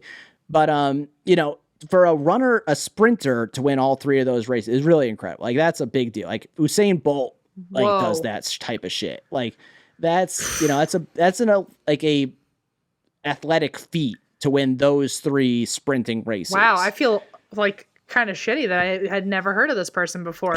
You're really, really like hyping this person up all the way that's through. 2008. That's when I graduated high school, not to like pinpoint things, but so like, if you're not into sport, it's not that, it's not that out of the realm.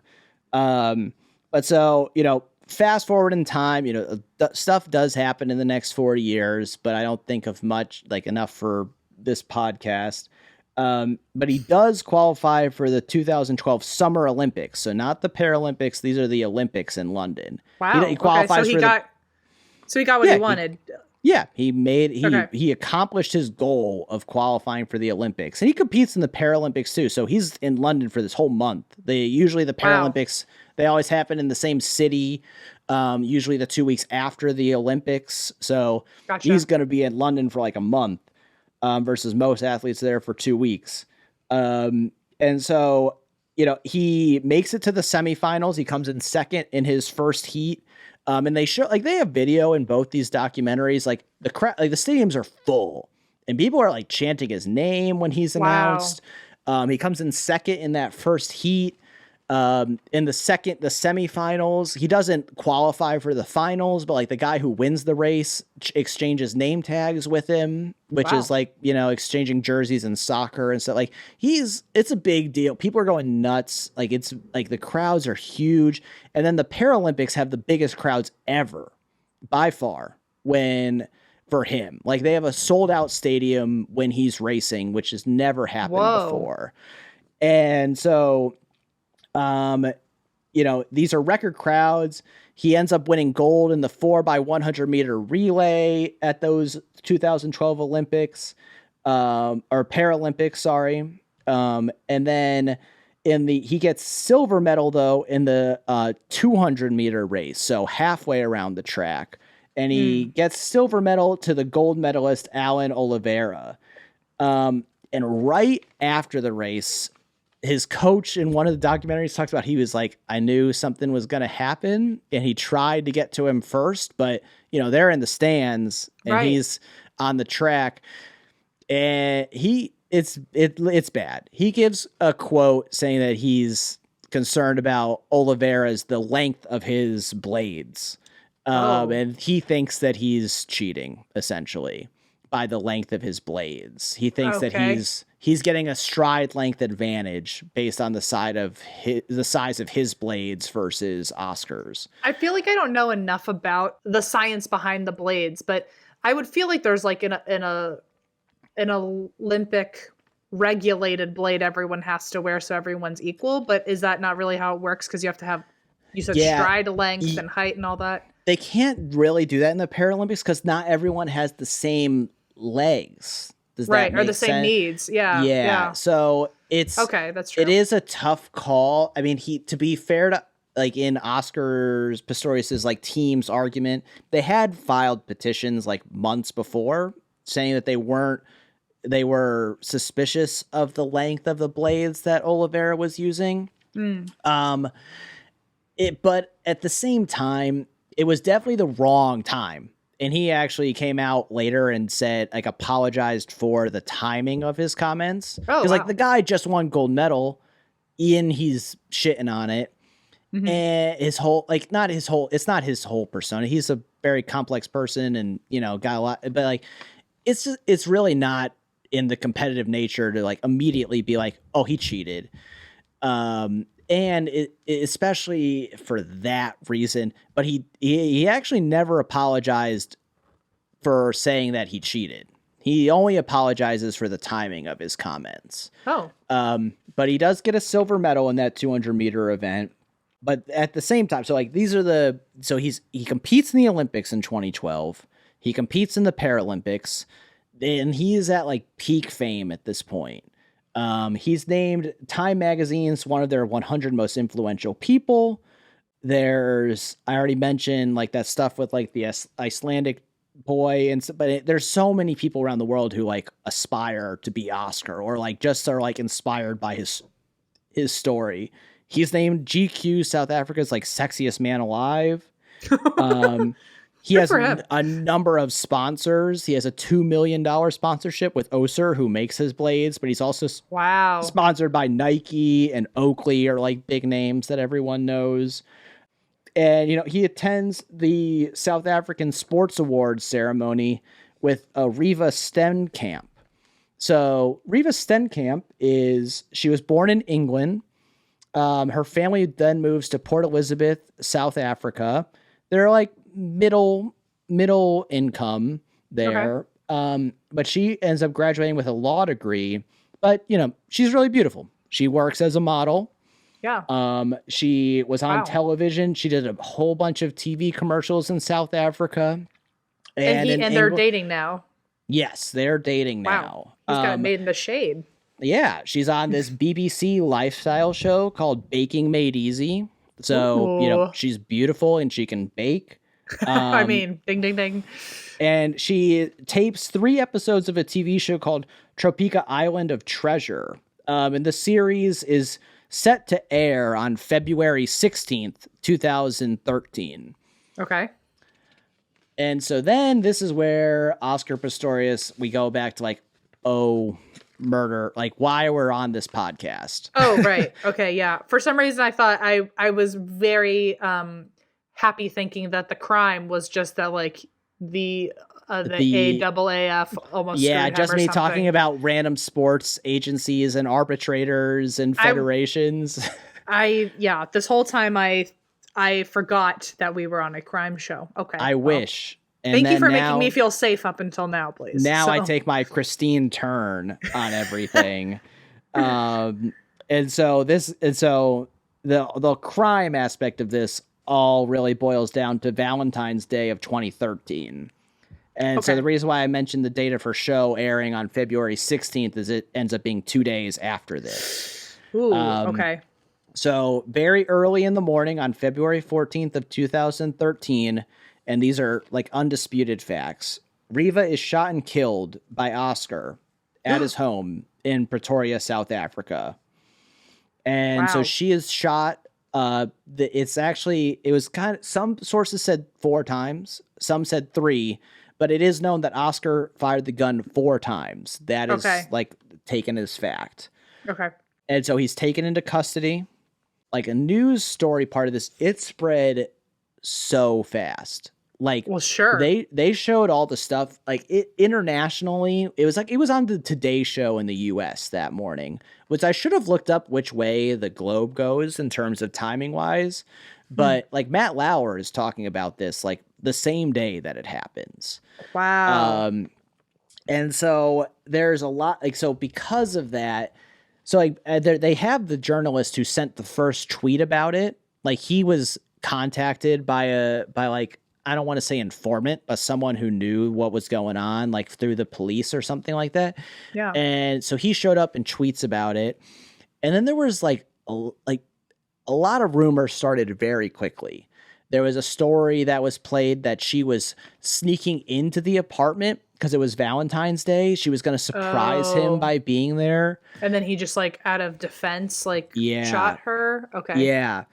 And her aunt is interviewed in a lot of these documentaries, and she's like, she didn't find out about it until hearing about it on the radio. And she actually talks about how hearing that story about her sneaking in, she's like, oh, that does sound like something Riva would have done. Oh, And so there was also other thing. There was a steroid rumor, which I will get into a little bit more too. okay. So like a ton of from the go, there's rumors and tabloids like stuff happening from the get go on this Okay. because of who he is, really, for the Sure. most I part, mean, if because of who he Usain is. Bolt or some other like very Yeah. well-known Olympian did this, of course it would be all over the news immediately. Yeah, and I mean, that definitely plays a role. So the shooting is said at very early morning, around 3 a.m. in the morning, is like the initial stories. And then a police representative gives a press conference at around 7 a.m. that morning. And I maybe shouldn't say 7 a.m. because I didn't write down the exact time, but sun had come Morning. out.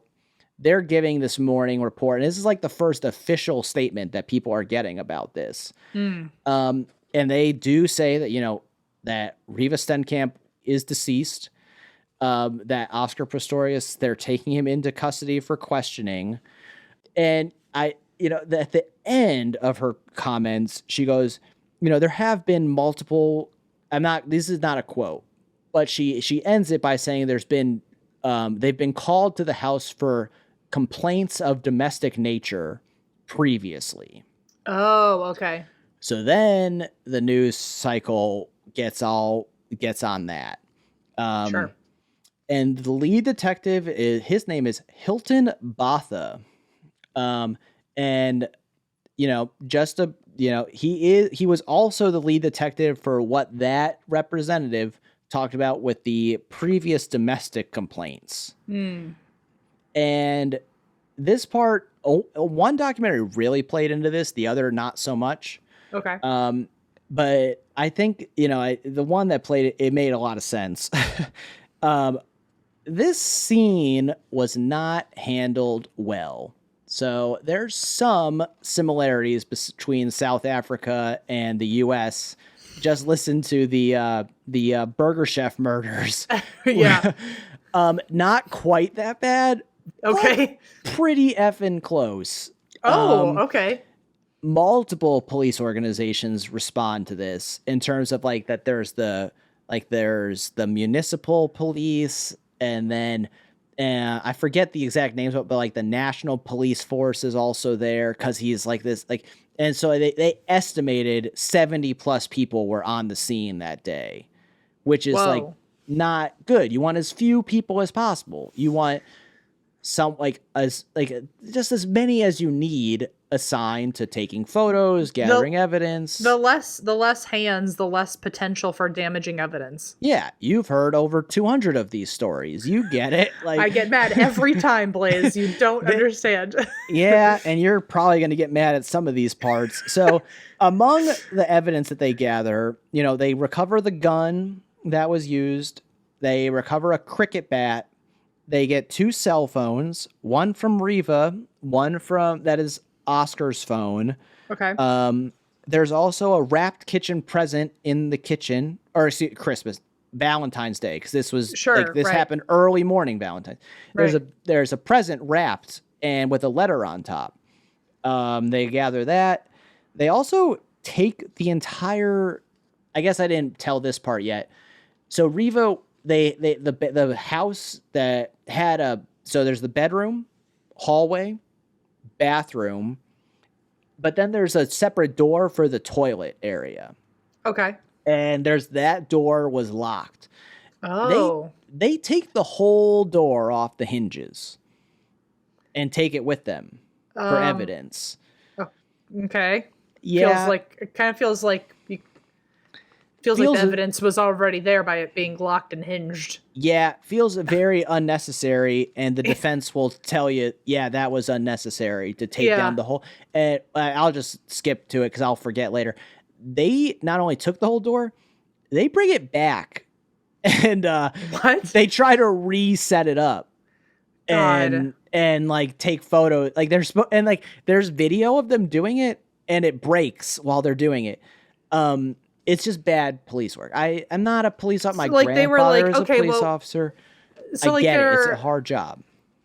But it still makes no sense, especially when they were like, okay, now bring it back. put it as it was. Or Yep. I imagine they were like, oh, let's reset up so we can see how it might have planned out. I feel like all that should have happened first. Or dust for fingerprints. Or they have an actual like forensic scientist specialist who says there's nothing they tested at the facility that they couldn't have done there. So they fuck up the scene. End of story. Mm-hmm. It ends up that Oscar is charged with premeditated murder. Wow. Which is like the highest degree of murder that you could charge someone with in South Africa. It's like murder 1 in the U.S. Wow. I was really hoping that it was a situation where she tried sneaking in, and then based on, you know, his history of break-ins when he was a kid, he just like was trigger happy and thought he was hurting an invader. I don't know. I was hoping it was not premeditated. And so South Africa does not have a jury system, no grand jury, nothing. And that's basically stems from the apartheid era, where if they could have either had all white juries, which the black South Africans they were not cool with that at all, and very reasonably. But if you were to have a jury system in South Africa during apartheid, it would have meant that you were acknowledging that black people had there's definitely no right word for this because they're the ones in the wrong, the wherewithal or the wherewithal to be on a jury. So then they would not acknowledge that during apartheid. So it's a jury system only. A judge decides cases in South Africa. Okay. You know, really the prosecutor's story is that like they say at that time, based on the testimony of Hilton Botha, again, that lead detective, and the lead prosecutor's name is Jerry Nell, and their claim is that Oscar put on his prosthetic legs, walked to the bathroom, and intentionally shot Riva through the door. What? Based on testimony from neighbors that they heard an argument going on throughout the night, and right before, and then they heard women's screams. And Botha, during his testimony, talks about how there were steroids in the house. And he doesn't say directly that it's roid rage, but he's like, there are steroids. He's very clear about that. And there's need. I guess sorry, I keep backtracking. Maybe you could delete some of this. But he says though that there are steroids that they found in that house. Sure. The defense attorney, Barry Rue, does not take kindly to Hilton Botha. Hilton gets ripped apart.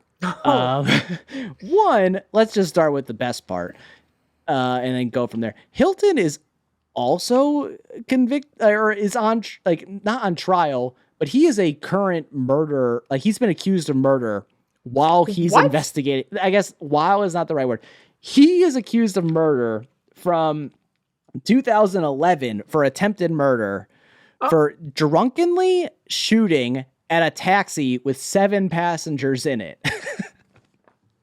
And Barry Brew just like is like, wait, so you're the lead detective on this murder trial, and so technically 10 days before the trial, Hilton Botha was dismissed from this attempted murder trial and reinstated to the police force. Wow. And in Hilton Botha's, in his interview in the Amazon documentary, goes, if those people, this is not a direct quote, but he says, if those people wanted to be dead, if I wanted those people dead, they would be dead.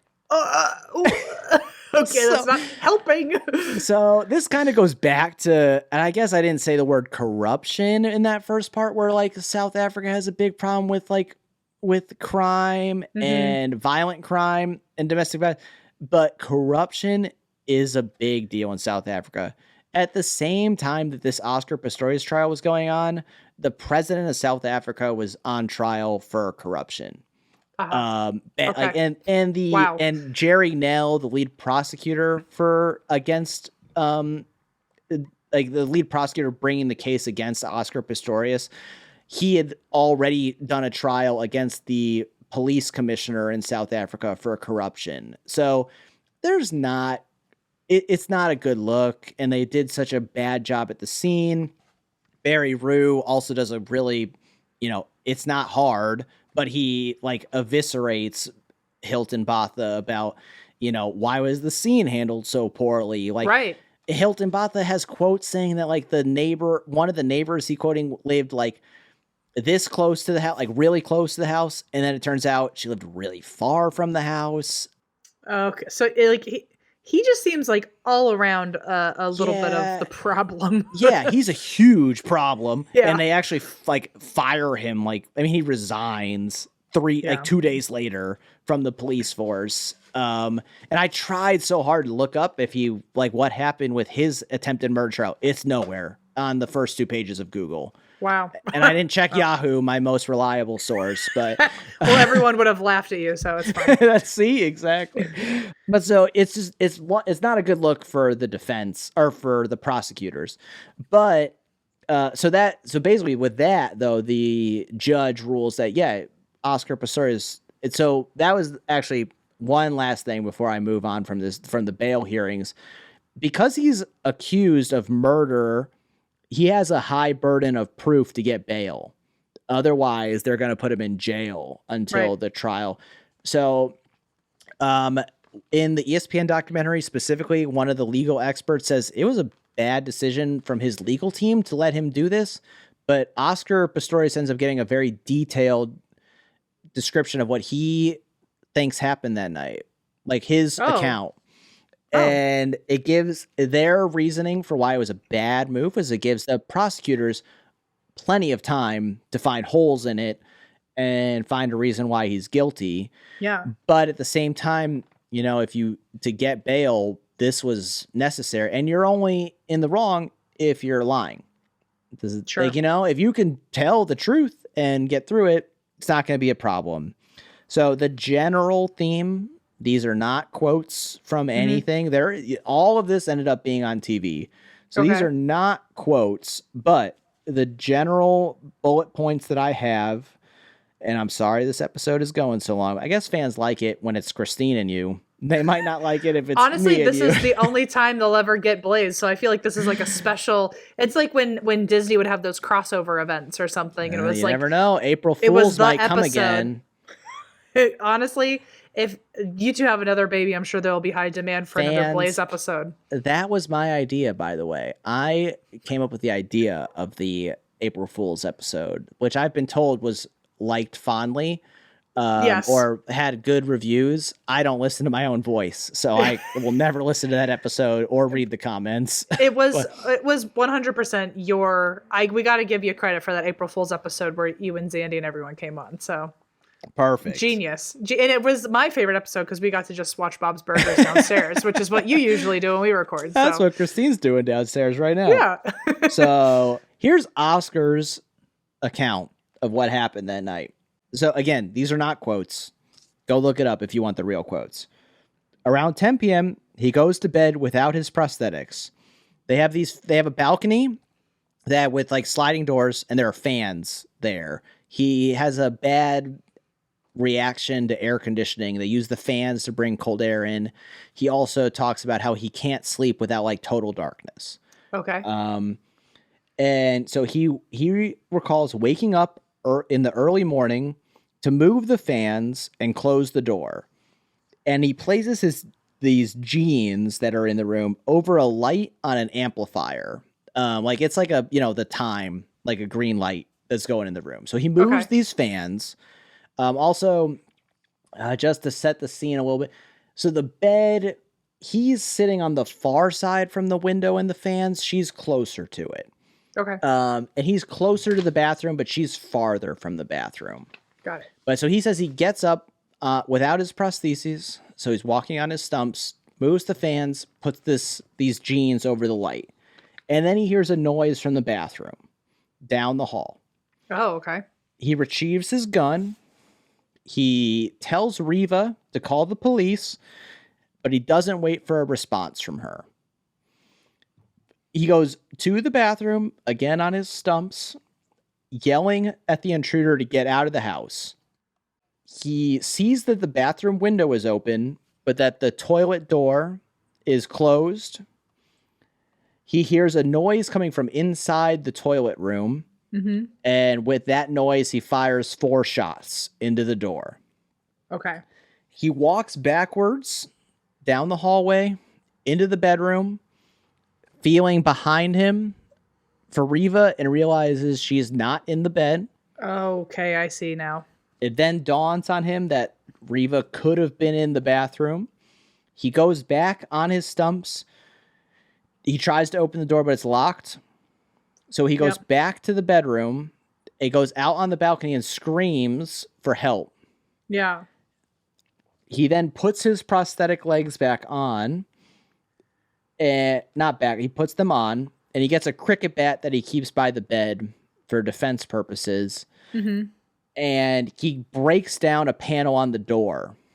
And when he breaks it down after 3 to 4 hits with the cricket bat, he sees that it's Riva in there, covered in blood, and she's still breathing at that time, and he carries her downstairs, and, you know, she passes away, you know, in the house there. Oh God. Okay. And, you know, there are some more details, and again, these are not the quotes from Oscar. This is just the general timeline that he lays out in his affidavit. And he is granted bail because he's given this account. The prosecutor's case, while they could definitely say, like, it's not, like, even Oscar says that he shot her. Right. But yeah. it's just at this point the whole case comes about intent. Right. Yeah. I mean, that's a pretty, to me, without knowing any more information, I feel like that's a pretty believable, solid side of the story on first listen. That's exactly what the judge says, that this is a reasonable potential explanation. Yeah. And you can get bail, and they don't deem him a flight risk. Which is, like, some people find that controversial, but, you know, ultimately of no consequence because he doesn't do anything. Okay. And so, and he never goes back to that house. He goes immediately to his uncle Arnold's house. This is his uncle who would help provide for him, you know, as a kid. Yeah. And that's where he stays for the next year. So now it's like, you know, they're, you know, the media coverage is again insane. Like it never actually stops. It seems like, I mean, there's, you know, the trial doesn't start again until March of 2014, but, you know, this was in February of 2013. So it's about a year until the actual trial starts. But, you know, this bail hearing was just supposed to be, you know, procedural, and it had all this news coverage, and you know, the lead detective gets fired because of his shitty ass testimony, and he's just doesn't. I mean, for good reason, but like the whole like when I looked on Google to try and find what happened with Hilton Bata's like attempted murder trial thing, all the stories are from 2013 still about how bad he was. Like, it's like, I mean, those first 2 pages are only articles about how shitty he was and how he fucked up the state's case just from the get-go. Wow. So, and people are going crazy over it. There's this steroid allegation they found. Turns out they were not steroids. Okay. I was going to say, couldn't you just test his blood and see if he had any in his system? Maybe. I mean, maybe, but if they were like actual steroids, you could just say he had steroids in his. They weren't steroids. They just weren't. And, you know, they mentioned that the previous domestic incidents, this comes out in the trial. They're really just referring to a 2009 incident that happened at his house where people were there drinking. A female who was there was drunk. They thought she was too drunk and causing like a scene or something like that. They removed her from the house. It's questionable whether she banged on the door and caused a panel to fall off, or it was because Oscar slammed the door and a panel fell off, but a panel from the door fell and hit her leg and just caused some like minor scratches. But they're using that as, the panel was already fallen off. Well, I mean, basically the police came a few days later. She filed a police report. I'm not trying to dismiss anyone's story, but like, whatever happened, even her story is that he slammed the door and it fell off. his story is she banged on the door and it fell off. Regardless, he didn't initiate the contact. Like, at the worst, it's he slammed the door too hard. I'm not trying to like paint him in like this beautiful light or anything, but for the police representative at that first incident, like when this like actual like someone was shot and killed, to say there were domestic incidents to this home was like an exaggeration. And guess who was the lead detective when he was from that 2009 incident? It was Hilton Botha. Yeah. Okay. It was Hilton. So, Mad Men Hilton's a douchebag. This guy's clearly a douchebag. So it's just not good for the state's case at all. But it's like so much tabloid energy. Like there's so many stories. Like that story that she was sneaking in, it was never a thing. No one ever said that. So it was just conjecture. And so in South Africa, they actually created a 24/7 TV channel called the Oscar Pistorius Trial Channel. Oh my God, shut up. That's so cool. Yeah, well, you know what I mean? That's like pretty monumental. I mean, he's their OJ. I mean, that's just what it comes down to is it's sports and like all this stuff coming together. And, she's a model and on TV, and it really is their OJ. I'm sure there's, maybe the lawyer's, daughters later had a massive reality show or something. Mm-hmm. The Kardashians. Well, like his ex-girlfriend, I'll bring this up. She's brought up by the prosecutors. She writes a book. And his ex-girlfriend's book is called "It Could Have Been Me."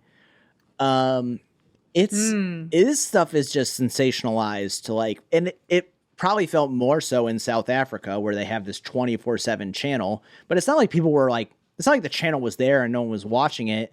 The like lead journalist who like led the discussions on the channel. So they would, during the trial, they'd show the trial. Both the defense and the prosecutor said they did not want it to be on TV, but the judge decided it could be taped live, which I found interesting. Yeah, it was only mentioned in the ESPN documentary, and I found that interesting. But so all the journalists that got interviewed were like, "Yeah, this should be on TV because then it shows, how the legal system works and that people can trust it." Which I get it, but of course they have motive behind that, like underneath of that. Yeah. But it ended up on TV. So they would show the live trial, and then at like 6 p.m. they would bring on these experts to like discuss what happened. And it was getting double the ratings of everything else on satellite TV in South Africa. So, it's like, it sucks that it's about something so horrible because you kind of want to pat them on the back and be like, look at what you're capable of. But it's like, ugh, it's only because you killed somebody. Yeah. So it's not great, but, people were invested in this. And there was definitely sides taken. I don't even want to get into some of the stuff that I saw about, but like people had opinions like straight up. They just did. They just had opinions about whether he was guilty or not guilty from the get-go. Were there also like conspiracy theories about like what actually happened? Like I feel with OJ, there's always these like pocket theories. So I imagine it's the same over there. Yeah, I mean, I guess it's less so now because like if you don't think OJ did it, I don't know what you're not in a rational realm. But like, yeah, I mean, like the steroid stuff, like it's hard because like there was definitely things that got put out there that just ended up being so fake. There was even a scene of Trump at the end of this trial where Trump is like, they're not putting him in jail. This is like crazy. And it's like, and this is 2013, 2014. So Trump wasn't even president yet. He wasn't president. Yeah. This is pre-Trump. Yeah, where his voice should have mattered, and he's ranting about it. So, go figure. I know. So, God, I hate him so much. Anyways, so the trial starts on March 3rd, 2014. So the judge, I wish I hadn't drank before I said it, is Thokalizi Masipia. And she's a black woman, which is a big deal in South Africa. She was the second black woman ever to be appointed a judge in South Africa. Again, no jury. She was a journalist during apartheid, and so she's very well respected and respected for being like, not, I don't want to say correct in her judgments, but like that she was well respected amongst her peers and in like the country as a whole. Gotcha. And so the first people that prosecutors call is like neighbors. Now, the first neighbor they call based on the documentaries and the order they presented things. So I can't be 100% sure this is the actual order, but like both showed the first person as this woman who lived 177 meters away, which is 580 feet. Okay. And they showed on a map, her house is pretty far from his house. And just to set the scene, again, a lot of break-ins in South Africa, a lot of violent crime. He lived in a gated community where you had to come through the gate with multiple security. And then there were like really pretty big walls with cameras everywhere. This is where you would live in South Africa if you had the resources to live there. Sure. And so, so she lives, 580 feet away, and her testimony is that she heard a female screaming. She was very specific that she didn't think it could. I mean, again, these are not quotes, but the way the prosecutors got everything out of her was that she heard female screaming, then she calls security, and then she heard gunshots. Wow. That's the testimony that this neighbor gives. Then they call up another neighbor who lives much closer, but still not the immediate houses, like right next to where Oscar Pistorius lived. Mm-hmm. And he testifies hearing 3 bangs, then a female screaming. And he went to the house. So he's a radiologist, which means he looks at x-rays and CT scans, MRIs. So but he's still medically trained. And he said he comes to the house and he offers his help. And he sees Oscar there with Reva. Like, Reva's been shot. Oscar has walked her down the stairs. And Oscar stated to him, "I shot her. I thought she was a burglar." Oh, okay.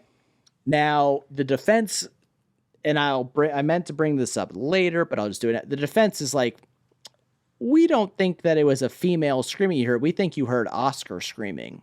Oh, okay. And that the 3 bangs he heard were the cricket bat on the door. Oh, okay. And sure. Barry Rue, the defense attorney, became famous in South Africa. He was already a major defense attorney, but he became T-shirt famous. People wore Wow. He would say to people, "I will put it to you." That was his way of prompting questions. Yeah. And people were just wearing those T-shirts around. "I will put it to you." Huh. Yeah. So he became his own celebrity at this point. Oh, okay. And then this one was so the ESPN documentary ignored. I can't put it any other way. They ignored that Oscar's ex-girlfriend Samantha Taylor testified for the prosecution. Okay. And she was interviewed in the ESPN documentary pretty extensively. She's featured a lot in the interviews. This was sorry, who is this again? Her name is Samantha Taylor. I haven't mentioned her before, so you just shouldn't. And she's Oscar's ex-girlfriend. Okay. So they're looking to her for any history of domestic violence or something. Yeah. You're 100, you're on it. So well, you sniffed it out. That's me. The old sniffer. But she's not interviewed in the Amazon documentary where they show parts of her testimony. Now she describes that she would have arguments with Oscar. She described at one point they question her when did you break up, and she goes, well, the first time or second time, and implying they broke up multiple times. They were on and on again, off again. But what isn't really disputed, because she describes this in the ESPN documentary, is that when Oscar got that silver medal in London for the 200-meter race, where he then complained about the other, or Oliveira's length of his blades. Yeah. She didn't go to London. Oscar's like grandmother went to London. All these other people. She was his girlfriend at the time, but didn't go to London with him. She was questionably involved with a billionaire, Quentin Vanderberg, who is like, I mean, straight up billionaire, South African, like TV producer. Wow. Okay. Who was taking her on like vacations to like different islands and things like that. So she was somewhere else. Yeah. And she was like, it was not made very clear, but clearly there was relationship strife going on. And I believe it, that Oscar didn't want to go out to accept his silver medal because he was like having relationship arguments with her on the phone. And she had to convince a crying Oscar Pistorius to go and to accept his silver medal. Wow. So there's like relationship drama happening in this. Sounds like something I want to know more about. Yeah. Yes, exactly. Like this is the tea section here. Yeah. This is the London Fog Society. Yeah. So he comes back from the 2020 or the 2012 Olympics and Paralympics, and they decide to get back together. And so Oscar Pistorius, you know, he's very famous. He does all these different activities. You know, one of the things that he likes is fast cars. He goes to this racetrack, and this is where she testifies that, well, at the racetrack, he gets Quentin Vanderberg is there, the billionaire guy who Oscar, like, she was like with potentially while Oscar was at the Olympics and Paralympics. And Oscar gets in a verbal argument with him. And Vanderberg, there's also a ex-South African soccer player there named Mark Batchelor, who he's an ex-soccer player for like the South Africa. But he's also now like a gangster. Straight up. What? He doesn't seem to hide it at all. That he is like in the underground of South Africa. Huh. And like a gangster. And so Vanderberg is friends with this guy. Even Samantha later in interviews says that like Batchelor was like a protector for her. Okay. Also, it's a fact that she was like 17 when her and Oscar started dating. Okay. And I don't know what age she was when she started having these extra relationship things with Quentin Vanderberg. But she's younger than both of these men. And then this Mark Batchelor guy, who's much older, is like her protector. Okay. Like, and / how is he that? I don't know. Yeah. Where is she finding all these relationships? Like, yeah. It's weird that they're also all kind of showing up in the same spaces. Yeah. It's very, it's very tea society stuff here. And this is in the trial. This should be a television show. I know there's documentaries on it, but this feels like there's multi parts to it, like that you could dive into each part on its own episode. Yes, and that's why these are multiple 4-part documentaries. And I watched them all. I promise. Oh. I should have taken better notes the whole time. No, I think they're great. What are you talking about? So Mark Batchelor, though, then kind of intervenes in this verbal argument. And that he's quoted, he testifies in the trial too that Oscar Pistorius said he was going to break both of his legs. Oh, and then okay, yeah, and I don't honestly, I didn't get this part exactly right. Again, I should have taken notes while I watched. But Samantha testifies that Oscar Pistorius shot a gun through the sunroof. Oh, that sounds very toxic. Yeah, I'm pretty sure, but again, I'm not perfect, and I could be getting this wrong, that this happened right after that argument. Okay. But it could have happened separately, so don't quote me. But still, either way, shooting a gun through a sunroof like doesn't sound like boyfriend material, you know? And, and he denies this. There's really no other witnesses that say he did this. This is the same woman that wrote the book later that's saying it could have been me. Like that's the literal title of the book. Wow. And so, but then after this verbal argument, she and Oscar get back together. And then when Oscar showed up, I mentioned earlier, they showed up at these sports awards with Reva Stenkamp. And she testifies that she thought they were still together when that happened, that she was supposed to go with him to these sports awards. They got in some sort of argument, and then she turns on the TV and there's Oscar with Reva. Oh shit. Wow. And that's a bad way to find out. Yeah. She said, I mean, her testimony is that they were together when that part happened. Huh. So it's like, so just briefly, because there's, like you said, this could be so many TV shows and so many so this Mark Batchelor guy, he ain't great. One, the guy that's in the underground potential. Yeah, the ex-soccer player, underground dude. He ends up getting assassinated in 2018. Blaise, I can't do this anymore. Are you kidding me? These things were just glossed over. And like that one was only in one of the two documentaries. They didn't mention it in the second one. And I'm like, guys, this seems weird. This seems important. My voice is going octaves higher. I feel like there's a lot of like boyfriend-girlfriend drama, and then on top of it, like people are finding out through the TV that they're actually not in relationships anymore, and now someone's assassinated. All on top of this murder trial, by the way. Yeah, and to like add the credibility is probably not the right word, but to add credibility, that Mark Batchelor was like, oh, there's like, he's doesn't deny being like friends with this other character, Mikey Schultz. Surprise, surprise that that's the name. I know. I like you definitely are hitting dad territory when you're like, he's fellas with this other character. Right. But this is Schultz with a T. Okay, yeah. I don't claim him. But he's a self-confessed hitman. He's gone to jail for being a hitman. And and they're friends. Certainly don't claim him. Basically, it doesn't sound like go figure, like a hitman and someone in the underground world were friends and one of them mysteriously gets assassinated. Yeah.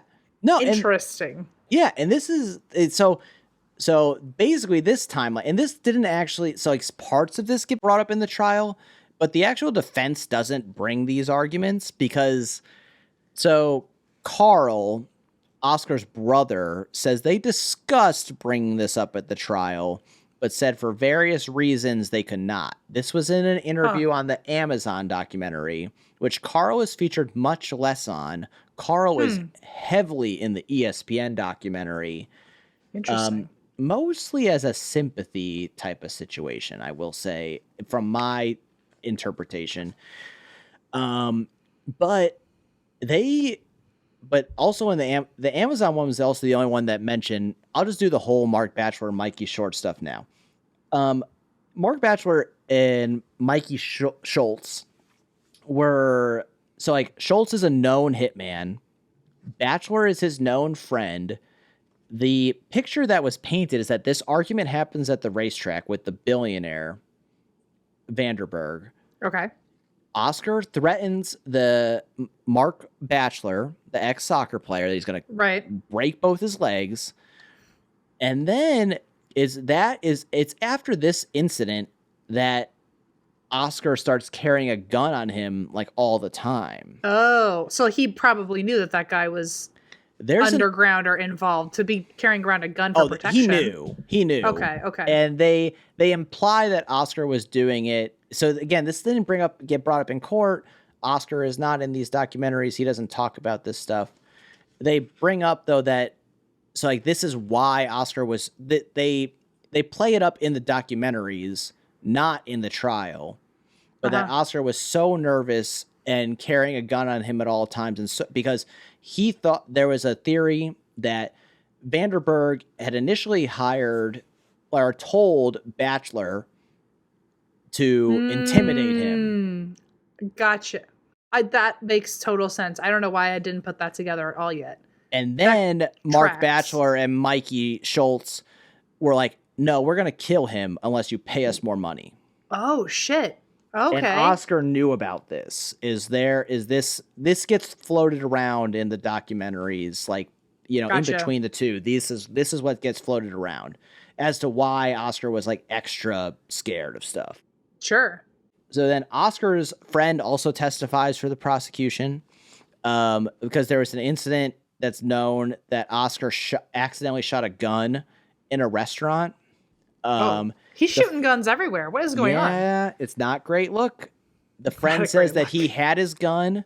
Oscar asked to see it. The friend, who his friend was both Oscar and Riva, he's like better friends with Riva.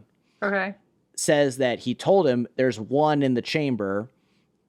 Don't quote me up, but he says there's one up, I think is the exact quote. Okay. Oscar he takes out the magazine. He's trying to get the bullet out of the chamber, accidentally pulls the trigger, and a bullet goes, he shoots a bullet in the restaurant. Holy shit. Okay. No one gets hurt. There's like photographic evidence of a bullet hole in the floor. Oof. And the friend testifies that Oscar tells him, hey, I'm under a lot of heat right now from other things, from this argument with Vanderberg. Like, just... Can you cover for me or something? Yeah. He said, if anyone asks, you shot the gun. And the guy... Wow, that's a big ask. At that time, he says, yeah, I'll do it. I don't care. Yeah. But then Riva gets murdered, and he doesn't do that anymore. Gotcha. He testifies for the prosecution. They also have a police expert who reviewed his WhatsApp messages. Again, I know it's a long time ago, but I mentioned that there were two phones. Riva's phone, Oscar's phone. And they go through the WhatsApp messages. Overall, there's like somewhere around 1,700 messages between the two of them. Okay. And the prosecution highlights 4 conversations with arguments in them. Not going to quote them. Yeah, they don't sound great. She says things like, I don't feel safe. I mean, again, these are not quotes, but they're not the worst things ever. Okay. And they were just used as additional backup evidence. Yeah. The defense basically goes, what's the next message say? And the next message is like, hi, Angel. They're really not the most incriminating evidence of all time. Okay. And it's definitely not like a burden of, from my read on these documentaries, not a burden of proof type of thing. Gotcha. Funny story about the phones. They did later find out that Oscar had a second phone. Oh, that's pretty fishy. Yeah. And what was on that? Well, we'll never know because the data was cleared by a computer whose name on the computer was Titanium Hulk. Okay. AKA Oscar's brother Carl. Deleted all the data on the phone. So Oscar's uncle and brother were at the house before police, before 911. And that's not a good look for Carl. No, it's not a good look for Carl. And the Amazon documentary talks about this. Carl is minimally interviewed in that one, and he's heavy in the ESPN one. Right. But it just wasn't in court. They said it's not admissible. All this phone data was deleted. But this ultimately goes back to the police doing a shit job at the scene. Gotcha. And so, prosecution basically at the end of it, what they're trying to portray is that there's an argument. Neighbors say they heard there was arguing. There are gunshots, and then Riva is, found dead. So their conclusion is premeditated murder. Wow. So prosecution rests their case. Defense, I don't know what order all of this happened in, but the defense calls up first, they call up more neighbors. Because if you remember, I mentioned like the distance of the prosecution's neighbors.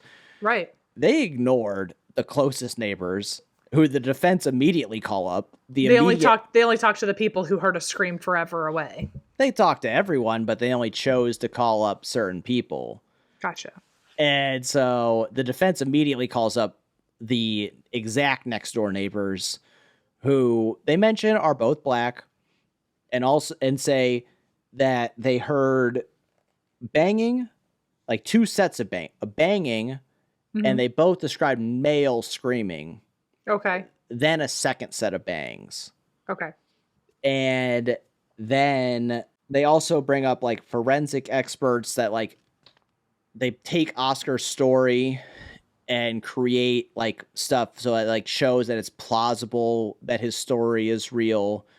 Now, like, so like the whole thing with the original, back to the bail hearing where he was on his prosthetics when he shot. Yeah. They disproved that very quickly. Like it was proven that he could not have been on his prosthetics. And that they showed that he's very imbalanced when he's just on his stumps because one of the stumps is not as equal as the other. And he has to hold on to things at that point in his life to stay balanced. Gotcha. And for him to shoot a gun would require him to be holding a wall, which they basically just proved that those 4 shots had to be fired while he was on his stumps, and he couldn't have been on his prosthetics. Okay, got it. But Oscar but based on those other points I told earlier, that this is like self-defense. He thinks that there was an intruder in his house. Yeah, again, it still sounds like a believable story this whole time. Yeah, he heard that window open. He sees the open window in the bathroom. He thinks it's an intruder. That is his defense, that this was self-defense. And so, but because it's self-defense trial, he has to like get on the stand. You can't do self-defense and not talk about yourself. Exactly. Not talk about what you felt that night or what you experienced. And so the defense, gets there first. They go first with him. And it's, he tells not like an exact replica. Cause if someone tells the exact same words, he tells it looks scripted. Yeah. It doesn't sound scripted to me when I listen to it. Sound like a reasonable explanation of the events that happen. So then Jerry Nell, the prosecutor, gets up there. Whew. The first thing he asks him is if he knows what a zombie stopper is. I don't. Yeah. What is that? That's what Oscar says. I've never heard the term, and I don't know what it could mean. And Jerry Nell goes, "You've never said it or heard that term before?" And he goes, "Nope." I mean, these are, again, not quotes. But so then he shows a video where it is Oscar Pistorius shooting a gun at a watermelon at a gun range. And he shoots it, watermelon blows up. And he goes, "Yeah, that's something. I'd call that a zombie stopper." And it's Oscar calling it that. Oh. So, that could have been enough right there to, put the seed of doubt. And, so one thing I learned about South African court at that time is you don't have to ask to put evidence on the board or to show it. You just can do whatever you want. Oh, yeah. And Jerry Nell immediately goes, "So you don't know that? What about this?" And ESPN doesn't show it. Amazon does. So, trigger warning. He just shows a photo of Riva's head with the gunshot wound. Oh, no. It's graphic. Yeah. It is put on a big screen. And so part of the thing because this was on TV, Oscar is giving testimony, but he's not on camera. The judge doesn't let him or many other witnesses be on camera. Right. But there's a screen where he can, and so it's just shoved in his face. Ugh. Her head with this gunshot wound. And Jerry Nell is like, you said that you did the same thing to that watermelon that you did to her head. Oh, shit. Very rude stands up, is like, "I don't think it's fair to equate Riva this to a watermelon." Right, right. So, and then another part of the trial is Oscar gets very emotional a lot of the time. So they actually have to adjourn court because he just disturbed. He can't compose himself to finish his testimony that day. Well, sure. Yeah. And Oscar ends up in the witness stand for 5 days. And that's actually the second time they adjourned it. The first time, when he first got on the stand, he apologized to Riva's family and, became too emotional and they had to adjourn it at that time. But that was Jerry Nell talks about how that was his strategy to he wants to get him uncomfortable to Yeah. like really Like, see if his story is the truth. that's a very bold but good tactic. I think that Yeah. like it got a little extreme there with the picture, but yeah, like rattle them I up mean, the and see if they can family's in the keep with the story. courtroom. He does say that Yeah, I actually didn't think about that. he told the family beforehand that he was going to do it. Um, Oh God. but yeah, I don't know. It was a lot for I sure, and think it's a good I think it is a good tactic to like get someone kind of like flustered just to see if their story remains consistent. But that holy crap, that's a very yeah. graphic way to do it. And this is so like we're heavy in like the legal, like legal assessment aspect or legal theory. I don't know, not theory, but like we're in it, So this Yeah. is like, and this is him on trial at this point. And so Oscar doesn't do a great job on the stand after that. At one point, Jerry Nell is asking him, so you say you shot the gun, and so his defense again is self-defense. And Right. he says, do you know what it means to accidentally shoot a gun? And Oscar gives like this answer, and he's like, no. Like, did you pull the trigger? And what was your intention? And Oscar just kind of it's not good. He keeps Yeah. bouncing back and forth. He basically destroys his self-defense, tactic. Not tactic's not the right word, but his self-defense defense of what happened, because he basically describes pulling the trigger knowing that what he was doing. Like he Yeah. didn't accidentally hit the trigger, and he admits Right. to He that. was intentionally killing who he thought was an intruder. Yes, he says that he thought he's convinced it's an, but like, and that comes back to bite him, because now he has two defenses. One is that it was self-defense and that, he thought it was an intruder. And the other hand is that he accidentally shot the gun, but he ends up telling both with this with this cross-examination. And so it doesn't end up looking good on him. Also, they bring up the restaurant incident where he shot the gun. And so Jerry Nell's like, so who shot the gun at the restaurant? And Oscar just says, I don't know. And he's like, what do you mean you don't know? Like, he's like, how does a gun get shot? And it doesn't look good. It does not look good that he's also like kind of like evading answering the question. Yes, when he knows the truth.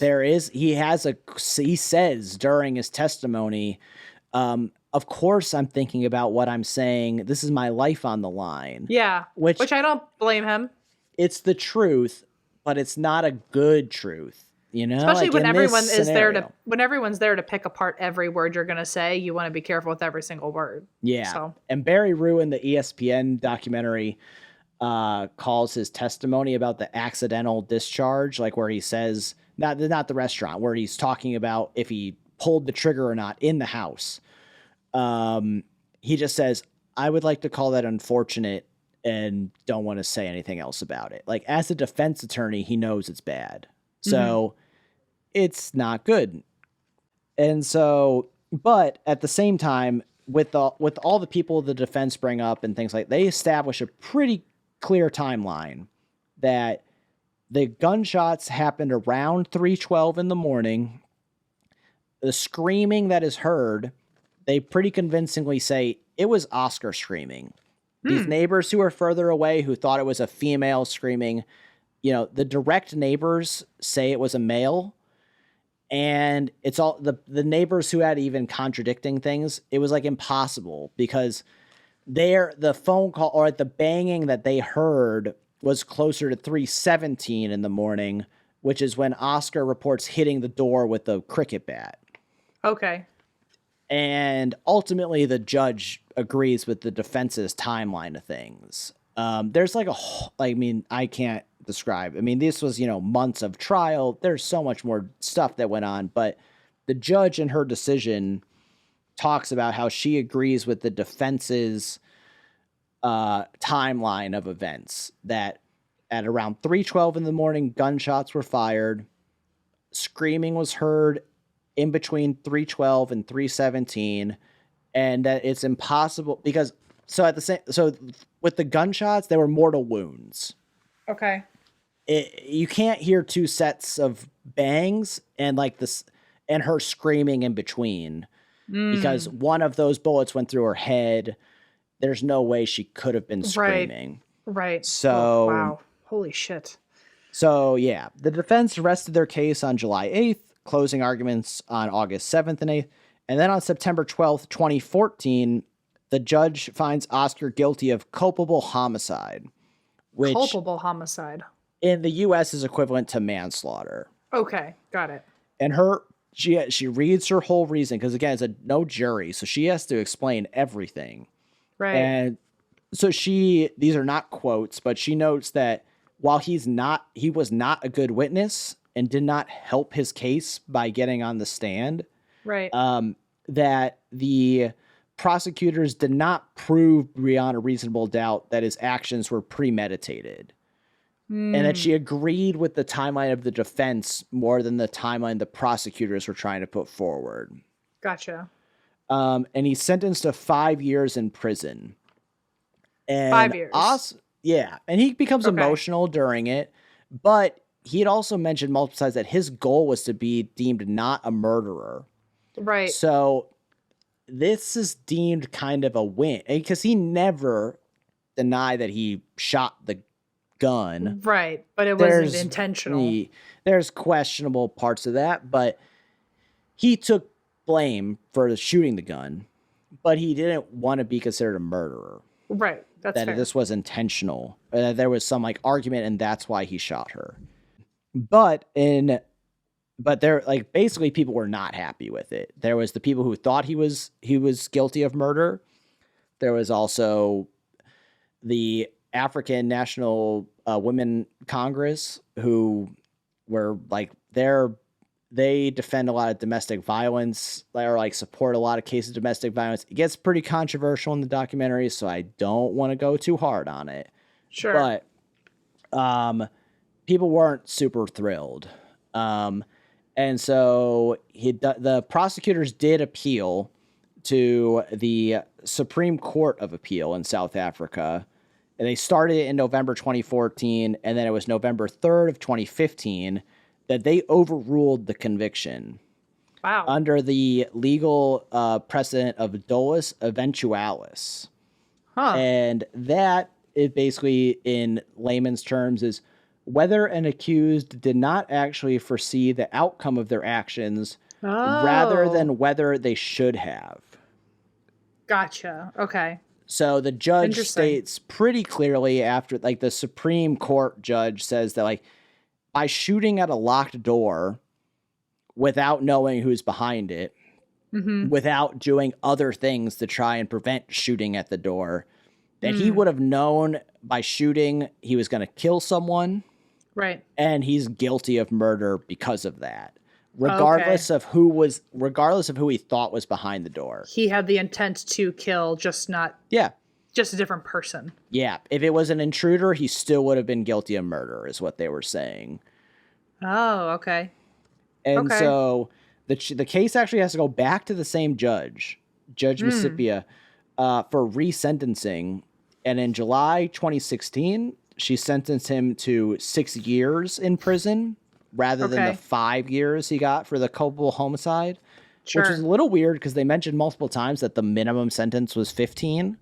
I feel like she probably empathized with him or something. Yeah, there was definitely, and it was kind of like people were not nice to her after that first ruling because they were like, they thought that this trial was sort of like there was definitely a layer of like, so Oscar Pistorius is white. That like he had white privilege in getting this sentence of culpable homicide. And then when he got this second resentencing that was less than the minimum, people were really not happy. Gotcha. Small note on that. Mark Batchelor and Mikey Schultz, they just can't stay out of this. They came to that resentencing and it sat next to the Pistorius family and caused a scene to the point like where like they threatened the family. They threatened his sister. Ew. Like just to like rile up the rest of the crowd or something? Or it's hard to know. Like there's not like microphones on it, but when you watch the video, these guys, they're douchebags. So they probably did something douchey and like honestly could have threatened them, and they got like restraining orders against them. And then it's 2 years later that Mark Batchelor gets assassinated. I don't know what happened to Mikey Schultz, but just the small, like, this is like so much drama around everything that happens in It this. feels like there can't ever just be one storyline. And Yeah, this, it feels like there's always something extra wild going on the side. Yeah, and then like, yeah, I mean, it even goes back like to his parents and his mother. Like, people were like, oh, you know, he's hyper vigilant because his mom was always scared of this stuff, and it's like, yeah, but where's the line drawn? So Yeah. And not all of this even came out in court. Not all of it even could come out in court. I mean, it's sketchy that his brother deleted messages on one of his phones, like Very sketchy. Yeah, one of the extra court, like one of the outside of court theories is that he was texting an ex-girlfriend and that led to an argument, and then he shot Riva. And it's like, okay, but like you can't prove that. Yeah. And you extra can't, but it's worse when you can't prove it but like it gets a little bit more credibility when his brother deletes the messages from a phone. Yeah. Also, he's now dating that ex-girlfriend. So what? From prison. I know. So much. Okay. Well, maybe not currently. On? The last thing I read somewhere was that was happening at that future date from the trial. Oh my God. Okay. Oh, yeah. But so then in November of 2017, the Supreme Court of Appeals increased his jail sentence to 15 years. Oh, wow. Okay. Did they have more evidence or something? No, they can take the evidence that was there. Same way they changed his conviction from culpable homicide to murder. They could change a sentence if they think the lower court judge got it wrong. Wow. Maybe that's not the right legalese, but that's how I So when does he get out then? He was sentenced He's eligible for parole in 2023. Wow. And how old do you know how old he would be now? No, that's a good question. Young still, though. He was only 29 when this all happened. Oh, wow. Okay, so he's like not even 40 yet. Yeah. So he's still a young guy. And you know, this like took over South African media, took over international media for quite a bit of time. So it's called South African TV, but this was produced by Lifetime Movies. Produced a movie that was so again, it was in 2017 that the Supreme Court changed his sentence to 15 years. In that same month, on November 18th, South African TV aired Oscar Pistorius' Blade Runner Killer, what I can only assume from looking at it, and I didn't even watch the trailer, is like a Lifetime movie version of this. Yeah, that tracks with a name like that. They did not get consent from either family of Pistorius or Stenkamp. And Pistorius's family actually tried to like threaten legal action. Sure, yeah. So this story is like not as clear cut as I thought it was going to be. I thought I was going to get to come out and like tell like a fall from grace sports story with like a clear cut bad guy aspect. But I mean, so he even admits like this is his testimony is that he shot her. Yeah. It's just he just didn't mean to shoot her. And that was known from the get-go. And it was never denied. So the whole trial just rested on intent, which whoever knows the complete truth of anything, especially things like this. But that's part of the reason why it became such a sensation, at least, is everyone thought they either knew or they really believed what they thought. And it just was, it was up to a judge to decide what was going on. Whoa. And just like, Hilton Botha and his weird shit. Yeah, I feel like it's like Degrassi. On the side. Yeah, every character everywhere. Like every character's got their own drama. Yeah. And like, this is not even getting into everything that was in the documentaries. I'm sure there was more in the court and other things, but yeah, I hope it was entertaining for you and for fans. Yeah. All stemming from you guys not knowing who Oscar I know. Pistorius was. It was because I asked one question a few weeks ago. So maybe me asking a question at some point in this will stem like a future story in another month or two. So I can only hope. So I apologize it went long, but I hope it that's was okay. enjoyable. We'll figure out a way to trim it down. But I think it's a pretty solid story. It's really good.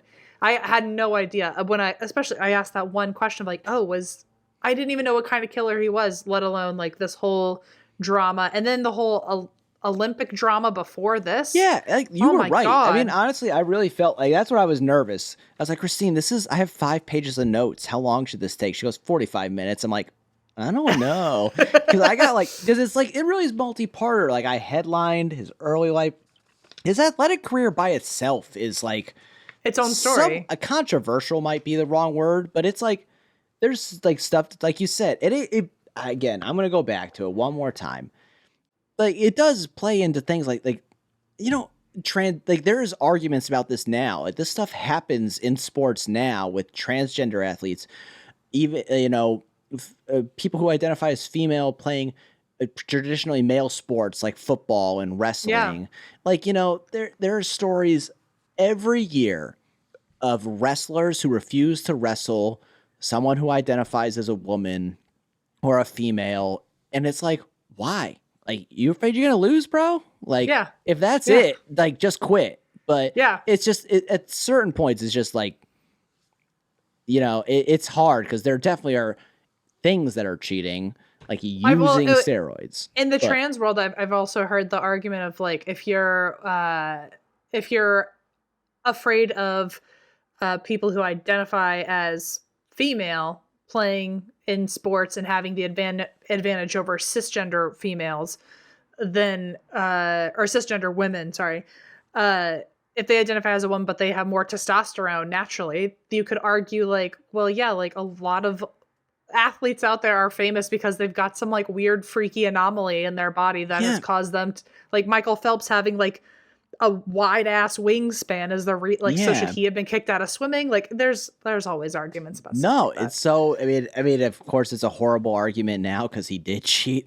Maybe I should check on this before I say that. But like Lance Armstrong was known for having like superhuman aerobic like activity levels. Like he could just hold his breath for a long time and ride a bike.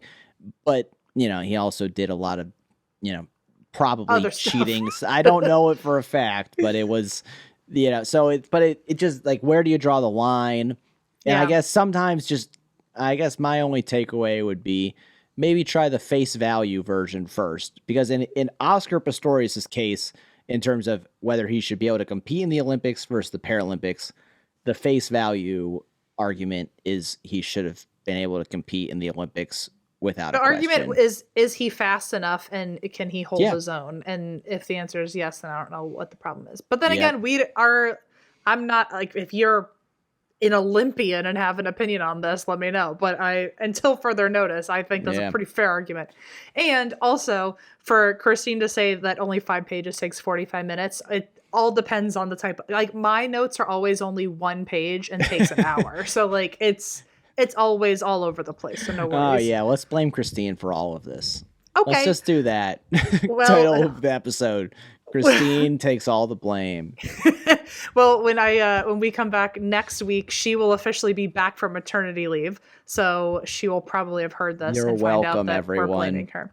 So thank you to you, and also thank you to everyone who was willing to come on and take time out of their day to do research and take time out of their day to record with me. And I'm sure I don't need to tell you this, but to anyone else who also guested, Christine and I both appreciate you very much. And thank you for being our final guest. I'm sure everyone's been wanting to hear from you. I'll take it. Hey! I was like, oh, there's a costume change with like 2 seconds to go.